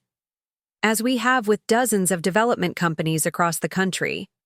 I have never met Jackson Thompson personally, have never communicated with him in any capacity, and certainly have never had a romantic relationship with him. These photos are not of me. James Patterson, who had remained quiet until now, cleared his throat. While these allegations are concerning, they seem tangential to the governance questions before us. Unless Grant has concrete evidence of actual corporate espionage, not just implied impropriety through questionable photographs, I suggest we return to the matter at hand. Grant wasn't finished. There's more. Financial records showing substantial Payments from Thompson Development to Reed and Mercer Partners for consulting services dating back 2 years. Services never disclosed to this board. Another folder made its way around the table, containing what appeared to be bank statements and invoices showing payments totaling over $500,000.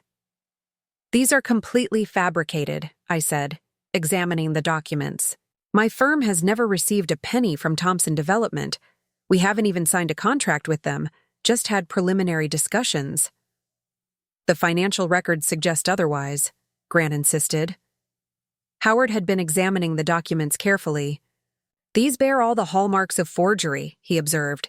Inconsistent fonts, misaligned headers, incorrect routing numbers. I'd be happy to submit these for forensic document analysis. Grant's strategy was becoming clear. Throw enough mud to create doubt, even if none of it ultimately stuck. Classic deflection to distract from his own misconduct. I decided it was time to change tactics. Board members, I had hoped to address Grant's financial mismanagement privately to protect the company's reputation and give him an opportunity to make amends. But given these baseless attacks on my character, I believe full disclosure is now necessary. I nodded to Howard, who opened his briefcase and removed the evidence we'd gathered from the server room. For the past 8 years, I began, Grant has been systematically embezzling funds from Mercer Development through a network of shell companies and falsified vendor contracts. The total amount diverted exceeds $3.8 million. Howard distributed flash drives to each board member. These drives contain complete financial records, emails, and documentation of the fraudulent activities, including records Mr. Mercer attempted to delete from company servers last night. The boardroom fell silent as the directors processed this counterattack. Grant's face had gone from red to ashen. This is absurd, he finally managed. She's fabricating evidence to discredit me. The forensic financial audit was commissioned by Stanley Mercer himself 6 months ago, Howard responded, conducted by independent auditors with no connection to Emma. Their complete findings are included in those files. Eleanor turned to Grant, her expression grave. Did you attempt to delete company financial records last night? Grant hesitated just long enough for his guilt to register before answering. I authorized routine server maintenance and data archiving. Nothing improper. The server logs show systematic deletion of specific financial transactions related to Summit Consulting Group and Alpine Resource Management, I countered. Entities that the audit identified as shell companies under your control.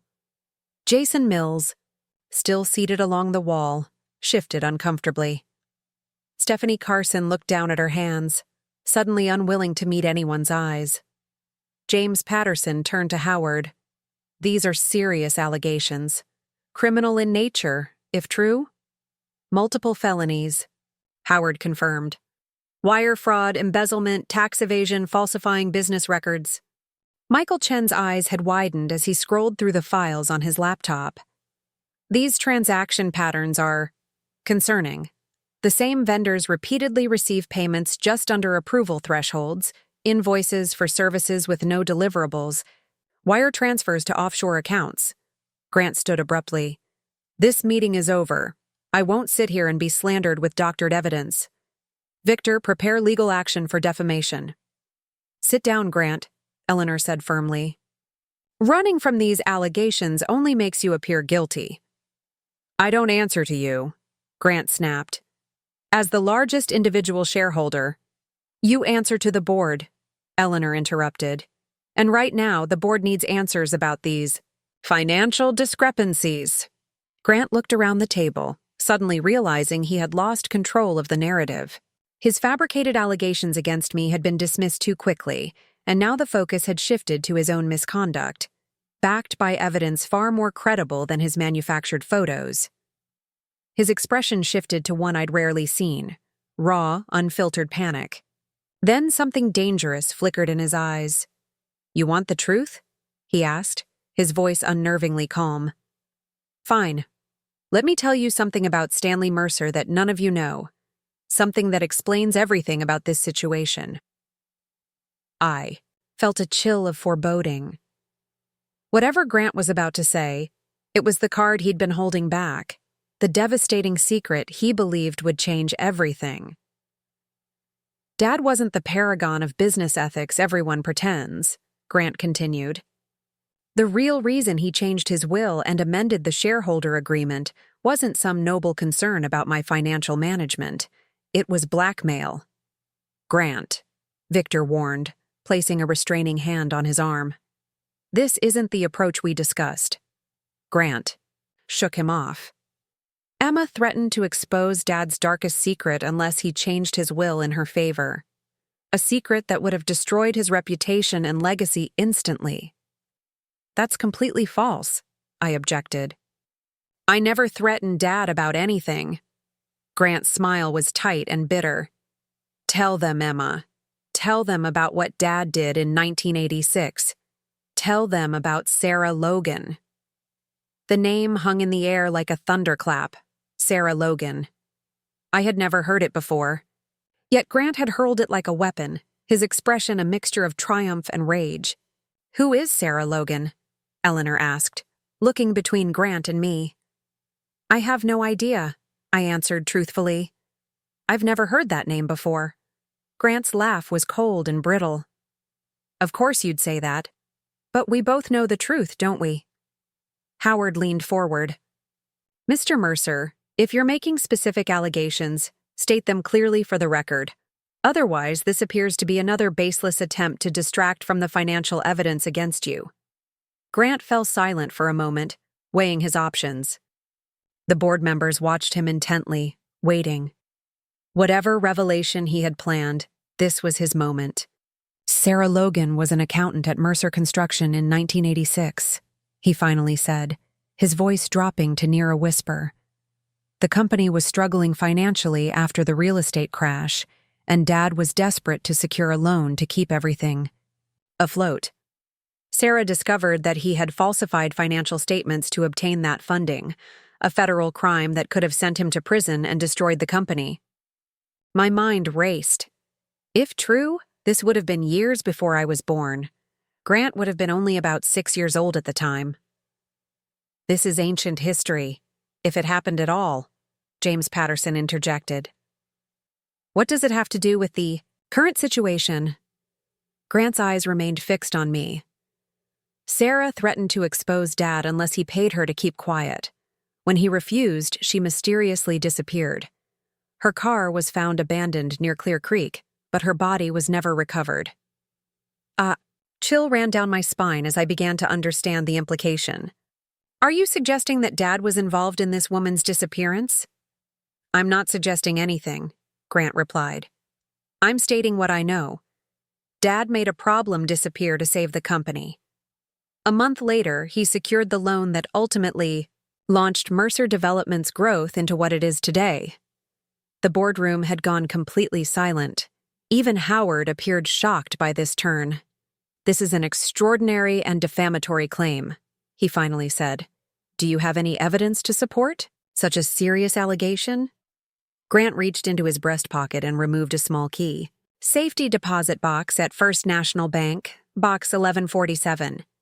Dad kept a file with newspaper clippings about Sarah's disappearance, along with her threatening letters and his notes about their meetings. I found the key in his desk after he died. And you believe Emma knew about this and blackmailed your father? Eleanor asked, her voice strained. Why else would he suddenly change his will and cut me out? Grant demanded. Dad and I had our differences, but he was grooming me to take over for 20 years. Then Emma starts visiting regularly during his illness, and suddenly I'm persona non grata? She found the file and used it. All eyes turned to me, searching for any hint of guilt or knowledge. This is the first I've heard of Sarah Logan or any of this, I said firmly. I never blackmailed Dad about anything. The will and shareholder amendment reflect his own decisions after discovering Grant's embezzlement. A convenient story, Grant countered. But Dad lived with his actions for nearly 40 years. He wouldn't have suddenly developed a moral objection to creative accounting. Howard's expression had shifted from shock to analytical consideration. Let's assume for a moment that these allegations about Stanley have some basis in fact. The timing still doesn't support your theory, Grant. Stanley commissioned the forensic audit of your activities months before changing his will. The audit results, not some alleged blackmail, prompted his actions. The audit was a pretext, Grant insisted, a way to justify what he'd already decided to do under pressure from Emma. Eleanor Winters raised her hand, commanding silence. Despite her age, her authority in the boardroom was absolute. A lifetime of navigating male-dominated banking boardrooms had honed that skill to perfection. These allegations about Stanley Mercer, while disturbing if true, are ultimately unprovable, historical claims that don't directly impact our governance decisions today, she said firmly. What we do have concrete evidence of is Grant's financial misconduct, documented through company records and an independent audit. James Patterson nodded in agreement. I knew Stanley for 30 years. Whatever happened in the early days of his business, the man I knew was driven but ethical. I find it difficult to believe these accusations. The safety deposit box, Grant began, can be examined at the appropriate time, Eleanor cut him off. But it doesn't change the documented evidence of your misappropriation of company funds. Grant. Michael Chen, who had been silently reviewing the financial evidence, finally spoke. The transaction patterns here are systematic and deliberate, not mistakes or accounting gray areas. Carefully constructed fraud. Whether Stanley Mercer committed improprieties 40 years ago doesn't justify or explain this.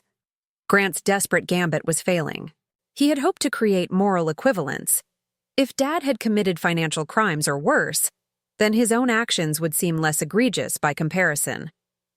But the board wasn't accepting the deflection. I move that we temporarily suspend Grant Mercer from all operational roles at Mercer Development pending a complete investigation of these financial irregularities, Eleanor stated formally. Seconded, James Patterson responded immediately. This is a witch hunt, Grant protested. I built this company into what it is today. You can't just remove me based on fabricated evidence. Eleanor's voice remained measured. We will appoint an independent committee to review all evidence, Grant. If these allegations prove unfounded, you'll be reinstated with our apologies. But the documentation we've seen raises serious concerns that cannot be ignored. The vote was swift and unanimous among the independent directors.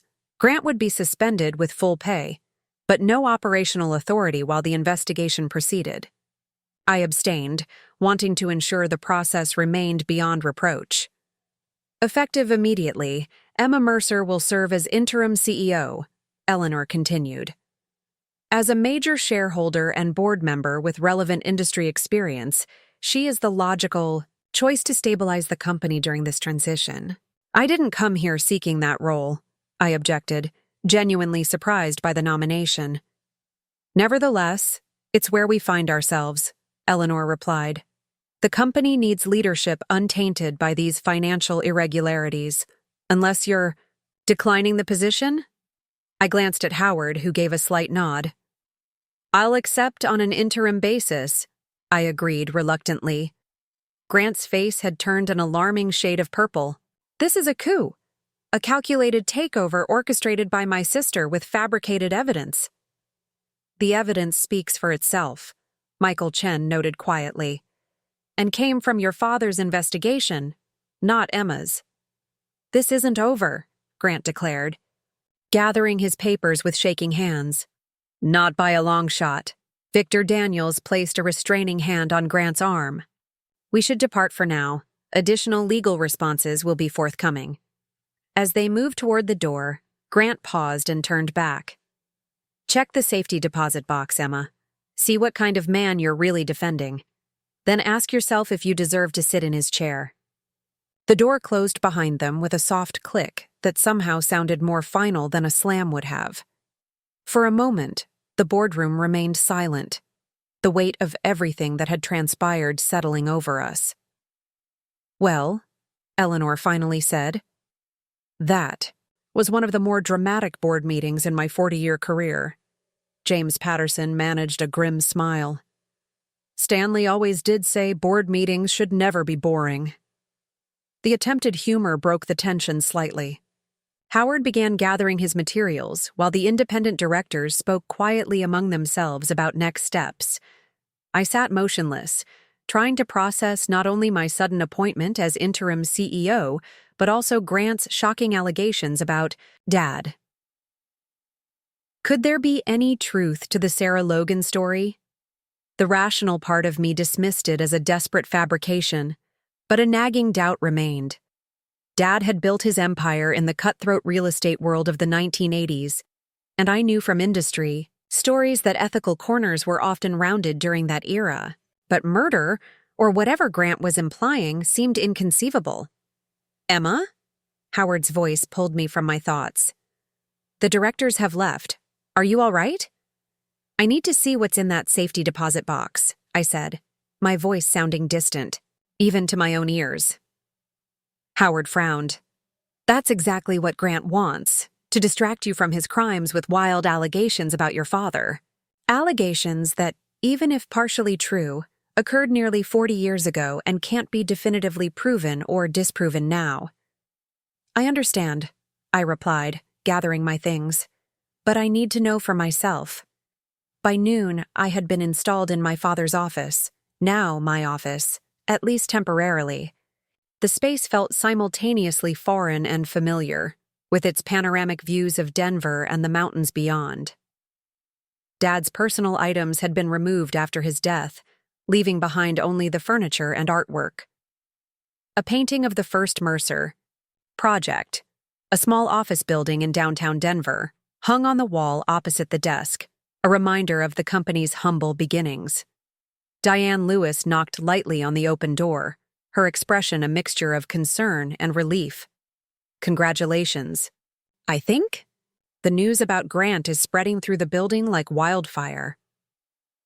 What's the mood? I asked, gesturing for her to take a seat. Mixed, she admitted. Grant has his loyalists, especially in sales and marketing. But in finance and operations, there's mostly relief. Many of us have suspected problems for years but couldn't prove anything. Grant made some disturbing allegations about Dad during the board meeting, I said carefully. About the early days of the company. Does the name Sarah Logan mean anything to you? Diane frowned, thinking. Not offhand, but that would have been long before my time. I only joined Mercer 15 years ago. Do we have any employees from the 1980s still with the company? Maybe in facilities or maintenance. Walter Johnson has been here forever. Started as a construction foreman in the early days, and now oversees building maintenance. If anyone would remember, it would be Walter. I made a mental note to speak with him, though I was still debating whether to pursue Grant's allegations at all. Part of me wanted to dismiss them entirely as a desperate diversion tactic, but another part needed to know the truth, whatever it might be. What happens now? Diane asked. With Grant, I mean? The board has appointed an independent committee to investigate the financial irregularities. If the evidence is conclusive, they'll have to decide whether to pursue criminal charges or handle it internally. Diane nodded slowly. And the company? Business continues, I replied with more confidence than I felt. We have projects underway, clients counting on us, employees who need leadership. My role is to provide stability during the transition. After Diane left, I sat at Dad's desk, my desk now, and opened my laptop. The company server access that Trevor had helped set up showed hundreds of unread emails already flooding in, many expressing concerns about the leadership change or requesting meetings. The operational demands of running a $140 million company were immediately overwhelming.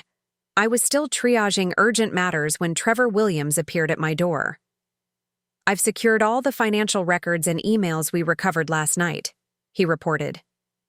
And I've prepared legal holds to prevent any document destruction going forward. Thank you, Trevor. What's your assessment of our legal exposure from Grant's activities? Significant but manageable, he replied after a moment's consideration. The company itself could face regulatory scrutiny, but with proper cooperation and remediation, we should be able to contain the damage. The greater risk is to client confidence and market perception. I nodded, having reached the same conclusion. We need a communication strategy, transparent enough to maintain trust but measured enough to protect the company's reputation. I've drafted some initial talking points, Trevor said, placing a folder on my desk, and flagged the most sensitive client relationships that might need personal outreach. His efficiency was impressive.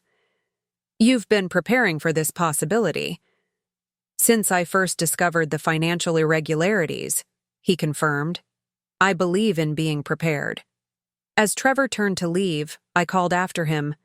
Have you ever heard the name Sarah Logan in connection with Mercer Development? He paused, frowning slightly. No, should I have? Just something Grant mentioned, I said dismissively. Probably nothing. After Trevor left, I found myself staring at the painting of Dad's first project, wondering about the man who had built this company, and how much of him I had really known. The complexity of his character seemed to be revealing itself in layers since his death, each one more complicated than the last. My phone buzzed with a message from Peter. How did the board meeting go? I typed back, I'm now interim CEO of Mercer Development. Grant suspended pending investigation. Long story, I will call tonight. His reply came quickly. That's wow. Are you okay with this? Was I? The question gave me pause. 3 days ago, I had been focused on my architectural career in Chicago, with no intention of ever joining the family business. Now I was running it, at least temporarily.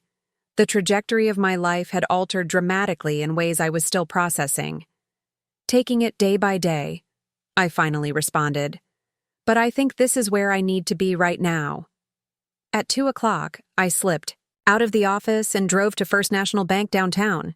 The rational part of me said this was exactly what Grant wanted, to distract me from his own crimes by sending me chasing ghosts from the past. But I couldn't focus on anything else until I knew what was in that safety deposit box. The bank manager escorted me personally to the vault after I presented identification and explained that I was executing my father's estate. The small metal box was brought to a private viewing room, and I was left alone with whatever secrets it might contain. For a long moment, I simply stared at it, uncertain if I wanted to proceed. Whatever was inside could change how I viewed my father forever. Did I really want that? Or was it better to remember him as I had known him, flawed but fundamentally decent? Finally, I inserted the key Grant had surrendered to Howard after the board meeting and lifted the lid. Inside was a single manila folder, yellowed with age, labeled simply S. L. With trembling fingers, I opened it to find newspaper clippings from 1986, exactly as Grant had described. Local accountant missing, the headline read, with a grainy photo of a young woman identified as Sarah Logan, 29, who had failed to return. Home from work at Mercer Construction. Subsequent articles documented the finding of her abandoned car near Clear Creek, the search efforts that eventually ended without success, and the police statement that foul play could not be ruled out. The final clipping, dated 6 months after her disappearance, noted that the case remained open, but active leads had been exhausted. Behind the newspaper articles were handwritten notes in my father's distinctive penmanship, documenting meetings with Sarah Logan. The notes were cryptic, amounts discussed, terms rejected, veiled references to documentation she possessed. Nothing explicitly incriminating, but troubling in context. Most disturbing was a single sheet of paper, a photocopy of a handwritten letter on Mercer Construction letterhead. Stanley, I can no longer remain silent about the falsified loan documents. The bank fraud could send you to prison, and I won't be complicit. I've prepared copies of all the relevant paperwork. Either pay me $250,000 by Friday, or I'll take everything to the authorities. This is your only warning. Sarah. My hands shook as I replaced the documents in the folder. This was blackmail, clearly. But it proved nothing about what had happened to Sarah Logan afterward. The police investigation had never charged anyone, never even identified a suspect according to the articles. Yet Dad had kept these materials for nearly 40 years, hidden away in a safety deposit box only Grant knew about. Why preserve evidence that could implicate you in wrongdoing unless you feared someone else might have copies? Or perhaps out of guilt? I closed the box, my mind swirling with questions that might never be answered. Whatever had or hadn't happened. In 1986, one thing was clear. Grant had known about this potential scandal for some time and had chosen this moment to weaponize it, believing it would somehow justify his own crimes or undermine my position. As I walked out of the bank into the bright Colorado afternoon, my phone rang. Howard Blackwell. "Emma, where are you? There's an urgent situation developing at Mercer Tower." "What's happening?" I asked, immediately alert. "Grant returned to the office after the board meeting and barricaded himself in the executive suite," Howard explained tersely. "He's refusing to leave and has apparently been shredding documents. Security is hesitant to forcibly remove him without your authorization." "I'm on my way," I said, rushing to my car. "Call the police if necessary. We can't allow any more evidence to be destroyed. There's more," Howard added gravely. "He's making threats about transferring company assets offshore unless his demands are met. This has escalated beyond a simple transition dispute, Emma. We need to act quickly." As I sped toward Mercer Tower, I realized that the safety deposit box had been exactly what I'd feared, a distraction. While I'd been chasing shadows from the past, Grant had returned to the office to destroy evidence and potentially cause irreparable harm to the company.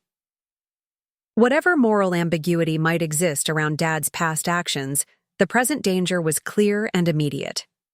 Grant was cornered, desperate, and now potentially dangerous, not just to me personally, but to everything our father had built.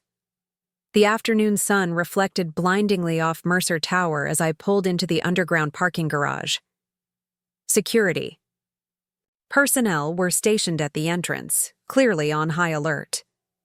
The head of security, a former police officer named Frank Martinez, was waiting for me at the elevator. "Ms. Mercer, the situation is deteriorating," he reported as we rode up. "Mr. Mercer has locked himself in the executive suite with Jason Mills and is refusing all communication. We've disabled his access to the primary financial systems, but he still has his company laptop and potentially sensitive documents. Any sign of physical destruction?" I asked, thinking of the document shredding Howard had mentioned. The executive assistant reported hearing a shredder running continuously before she was ordered to leave. "We've shut off power to that section of the floor, but they may have portable equipment." As the elevator doors opened onto the executive floor, I was met by a tense scene.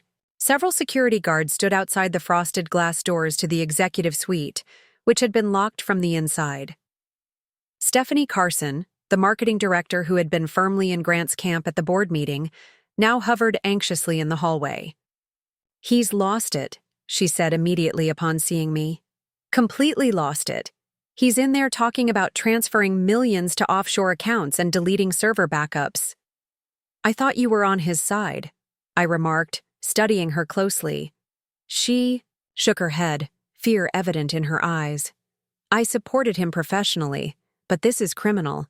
When he started talking about erasing financial records and transferring assets, I drew the line. I'm not going to prison for Grant Mercer." Howard arrived moments later, slightly out of breath. "The police are on their way, but they're treating it as a civil matter unless there's a direct threat of violence. We've got IT monitoring all system access attempts. So far, they've blocked 3 tries to access the wire transfer systems." Trevor Williams joined us, tablet in hand. "I've prepared an emergency injunction for a judge to sign electronically. It explicitly forbids Grant from accessing, transferring, or destroying any company assets or records with criminal contempt penalties for violations." I nodded, impressed by Trevor's swift action. "Get it filed immediately." Diane Lewis arrived. Next, looking worried. The bank called. Grant attempted to authorize a $5 million wire transfer to a Cayman Islands account 10 minutes ago. They blocked it based on our earlier notification but wanted to confirm. The situation was escalating. By the minute, Grant was attempting everything possible to either extract value or destroy evidence before being completely locked out. I needed to end this quickly before irreparable damage was done. "Is there any other way into the executive suite?" I asked. "Frank, the emergency exit stairwell connects directly to the CEO's office," he replied. "But it requires a key card plus a physical key." Dad's key, I realized. It would be in his personal effects. I turned to Howard. "Where are Dad's personal items from the office?" "In storage at my firm," he replied. "But I believe his keys would have been among the effects returned to the family home after his death." I suddenly remembered something. The key ring I'd found in Dad's desk drawer when I'd briefly stopped at the house to collect some documents. I'd pocketed it out of habit, thinking it might be useful. Reaching into my bag, I extracted a set of keys attached to a worn leather fob with the Mercer Development logo. "Let's try these," I said to Frank. Direct access through the emergency stairwell might be our best option. While Howard coordinated with the arriving police officers in the lobby, Frank escorted me to the emergency stairwell entrance. The door required his security card plus a key that matched one on Dad's key ring. "I should go in first," Frank insisted, but I shook my head. "This is a family matter first, a security issue second. Let me try to talk to him before we escalate to physical removal." Frank looked uncertain, but finally nodded. "I'll be right outside the door if you need me. The police tactical team will be on standby." The stairwell was cold and echoed with my footsteps as I climbed to the executive level. At the top, another door required both card and key access. I hesitated briefly before unlocking it, uncertain what I would find on the other side. The door opened silently into Dad's private office, my office now, though I'd barely had time to occupy it. Through the interior glass wall, I could see into the main executive suite where Grant and Jason Mills were frantically sorting through files, feeding documents into two portable shredders they must have brought with them. I stepped forward, making my presence known. Grant froze when he saw me, shock quickly transforming into anger. "How did you get in here?" he demanded. "Dad's keys," I replied simply, holding up the key ring. "Did you really think this would work, Grant? Destroying evidence of crimes already documented? Trying to transfer funds from accounts already frozen?" Jason Mills looked between us, fear evident on his face. Unlike Grant, he seemed to be grasping the severity of their situation. "This is still my company," Grant insisted, though his voice had lost some of its conviction. "Dad built it for me. 20 years I've worked here while you were off playing architect in Chicago. And in those 20 years, you stole millions and nearly destroyed what Dad built," I countered. "It stops now, Grant. The police are downstairs. The judge has signed an emergency injunction. Every financial institution connected to Mercer Development has been notified. There's nowhere to run." Jason edged toward the door. "I think I should speak with my attorney." "That would be wise." I agreed, not taking my eyes off Grant. "And cooperation with the investigation will be noted favorably." After a moment's hesitation, Jason slipped past me and out of the office, leaving Grant and me alone. For a long moment, neither of us spoke. Despite everything, this was still my brother, the same person who had taught me to ride a bike, who had defended me from bullies in elementary school. Somewhere beneath the greed and entitlement was the person he had once been. "What happened to you, Grant?" I asked quietly. "When did money become more important than integrity? Than family?" His laugh was bitter. "That's rich coming from you. You abandoned the family business, abandoned Dad, then swooped back in at the end to claim everything. I didn't abandon anyone. I pursued my own path, just as you pursued yours. The difference is my path didn't involve stealing from our father's company." Grant sank into a chair, the fight seemingly draining out of him. "You found the safety deposit box. You know what Dad did. What makes his crimes different from mine?" At least I didn't hurt anyone. We don't know what Dad did or didn't do 40 years ago, I said carefully. The documents suggest financial impropriety and a blackmail attempt, but nothing connects him directly to Sarah Logan's disappearance except your insinuations. He kept those records for a reason, Grant insisted. He was protecting himself in case anyone ever came asking questions. The woman threatened him, then disappeared. Connect the dots, Emma. I studied my brother, seeing now how he had used the moral ambiguity of Dad's past to justify his own actions. If our father had committed crimes to build the company, why shouldn't Grant feel entitled to take what he wanted? Whatever happened in 1986, it doesn't excuse what you've done, I said. Finally, Dad may have made mistakes, even serious ones, but he spent the rest of his life building something meaningful, providing jobs, contributing to this community. You just took. Grant's expression hardened. Easy judgments from someone who wasn't there, who didn't sacrifice 20 years to this company. It's not a sacrifice when you're compensated generously and still steal more, I pointed out. You had a $750,000 annual salary, profit distributions, every luxury imaginable. Yet you still embezzled millions and diverted company resources to renovate your vacation home. That's not a sacrifice, Grant, that's entitlement. A knock at the door interrupted us. Howard stood in the doorway, flanked by 2 police officers. The officers need to speak with Mr. Mercer, he said formally. And they have a warrant to secure all documents and electronic devices in this office. Grant looked at the officers, then back to me, something like panic flashing in his eyes. Emma, don't do this. We're family. We can work something out privately. For a brief moment, I considered it. Despite everything, he was my brother, my only remaining family. But then I remembered the systematic theft, the lies, the employees whose careers he'd damaged when they questioned his actions, the attempt to destroy my professional reputation with fake photos. This wasn't a one-time mistake. It was a pattern of deliberate harm.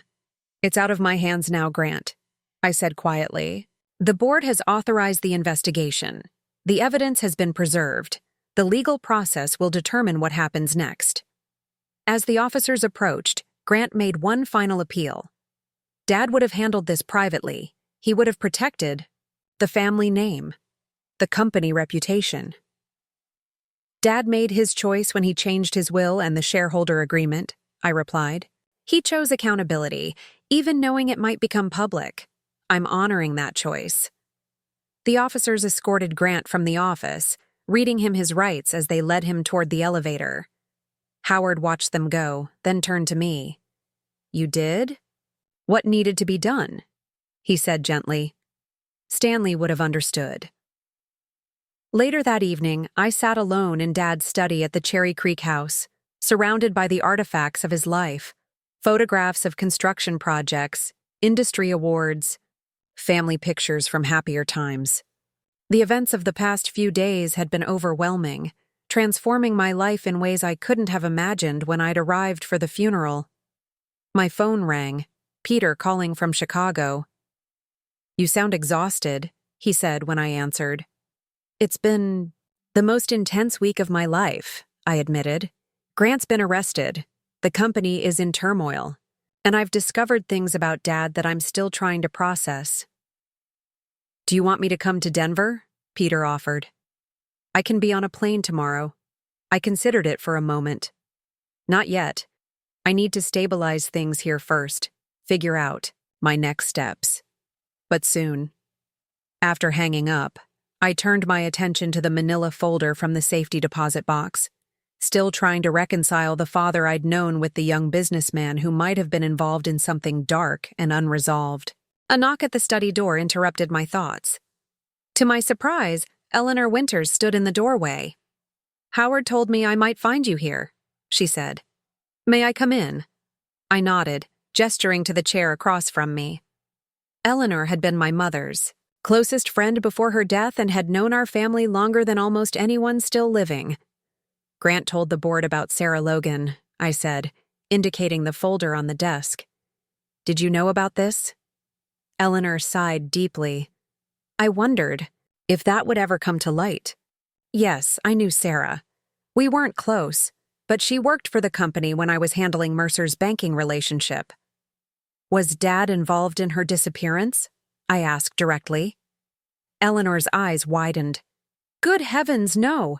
Is that what Grant implied? Stanley had nothing to do with what happened to Sarah. Then what happened? These documents show she was blackmailing him over falsified loan applications. May I? Eleanor gestured to the folder. I pushed it across the desk to her. She reviewed the contents quickly, her expression troubled. This isn't the complete story, she said finally. Sarah was indeed threatening Stanley over some financial irregularities, desperate measures he'd taken during a severe cash flow crisis. But Stanley never paid the blackmail, nor did he harm her. How can you be so certain? Because I was with Stanley the night Sarah disappeared, Eleanor replied. We were at a fundraising gala in downtown Denver, surrounded by hundreds of witnesses. When news broke about her car being found, he was genuinely shocked. This was new. Information. An alibi I hadn't considered. Then why did he keep these documents? Why preserve evidence of blackmail against himself? Out of guilt, I believe, Eleanor said softly. Not for causing her disappearance, but for the circumstances that led to it. The police investigated several theories, including that Sarah might have staged her disappearance to escape mounting. Gambling debts. She had been to Central City casinos multiple times in the weeks before, losing significant amounts. That doesn't explain why Grant would try to use this against me, I mused. Grant only had pieces of the story, whatever he found in your father's records or overheard as a child. He constructed a narrative that served his purposes. Eleanor leaned forward. Emma, your father made mistakes in business, especially during those early struggling years. But he wasn't capable of violence, and he spent the rest of his career trying to build something worthwhile. Something that would last. Her words aligned with my own understanding of Dad. Flawed, but ultimately decent. Driven, but not destructive. The Sarah Logan mystery might never be fully resolved, but the implication that Dad had been involved in her disappearance seemed increasingly unlikely. Thank you for telling me this, I said sincerely. It helps to hear from someone who was there. Eleanor smiled gently. Stanley was so proud of you, you know. He kept track of all your projects, all your achievements. The distance between you in recent years pained him deeply. He had a funny way of showing it, I remarked, though without bitterness. Men of his generation often did, Eleanor acknowledged. Now, about the company, the board has been discussing options for permanent leadership. We believe you should consider taking the CEO position permanently. The suggestion startled me. That wasn't the plan. I have my own career, my own firm in Chicago. Plans change, Eleanor said simply. You've shown remarkable poise and judgment during this crisis. The company needs exactly those qualities to recover and move forward. At least consider it. After Eleanor left, I remained in the study, contemplating her suggestion and everything that had transpired. Through the window, I could see the lights of Denver spread out below the Cherry Creek neighborhood, the city my father had helped shape with his vision and determination. 6 months later, I stood at the podium in Mercer Tower's main conference room, addressing the assembled employees and press. The company's new strategic direction, focusing on sustainable urban development and adaptive reuse of existing structures, had generated excitement in the industry and among our staff. Mercer Development has always been about building the future, I concluded my presentation. Today, we're recommitting to that vision with projects that honor our past while embracing innovative approaches to environmental and community challenges. The announcement of our flagship project, transforming an abandoned industrial complex into a mixed-use development with state-of-the-art energy systems and affordable housing components, had generated enthusiastic applause. It was exactly the kind of project Dad had resisted for years, yet it now represented the company's future. Peter stood in the back of the room, having relocated to Denver 3 months earlier to open a branch office of his engineering firm. His support during the transition had been invaluable, both professionally and personally. Next to him was Diane Lewis, now promoted to COO, and Trevor Williams, our newly appointed general counsel. Grant's legal proceedings had concluded with a plea agreement, restitution of the embezzled funds, 5 years probation, and community service, but no prison time. The board and I had ultimately decided that pursuing the maximum criminal penalties would only further damage the company's reputation without serving any constructive purpose. Grant had moved to Arizona, selling his Aspen property to fund the restitution payments. We hadn't spoken since the day of his arrest. As for Sarah Logan, her case remained officially unsolved. I had provided the materials from the safety deposit box to the police cold case unit, but 4 decades had erased most useful evidence. The detective had noted that the gambling debt theory remained plausible, though they would keep the case open. Whatever had happened, Dad's alibi for the night of her disappearance was solid, confirmed by multiple sources including newspaper coverage of the gala he and Eleanor had attended. The Cherry Creek house had been sold, the proceeds divided according to Dad's will. I'd kept only a few mementos: his collection of architectural books, some family photographs, and the painting of the first Mercer project that had hung in his office. It now occupied the wall behind my desk, a reminder of where we'd started and how far we'd come. After the press conference, as the crowd dispersed, Eleanor approached with a warm smile. "Stanley would have been proud of this," she said, gesturing to the project renderings displayed around the room. "Eventually, he would have come around to your vision. He just needed time." "We'll never know," I replied, though without regret. "But I like to think he'd appreciate the direction we're taking now." "The company is thriving under your leadership," Eleanor observed. "The board couldn't be more pleased with the transition. Did you ever imagine 6 months ago that this would be your path?" I shook my head, remembering my arrival for Dad's funeral, expecting to stay only a few days before returning to my life in Chicago. Never. But sometimes the legacy we're meant to carry forward isn't the one we expected. Later that evening, Peter and I walked along the river path near my new downtown apartment, discussing the day's events and future plans. "Have you heard anything more from Grant?" he asked cautiously. "Just through his attorney," I replied. "He's complying with the terms of his probation, working for a small construction company in Phoenix. Trying to start over, I suppose. Do you think you'll ever reconcile?" I considered the question carefully. I don't know. What happened wasn't just about money or the company. It was about trust, about the choices we make when tested.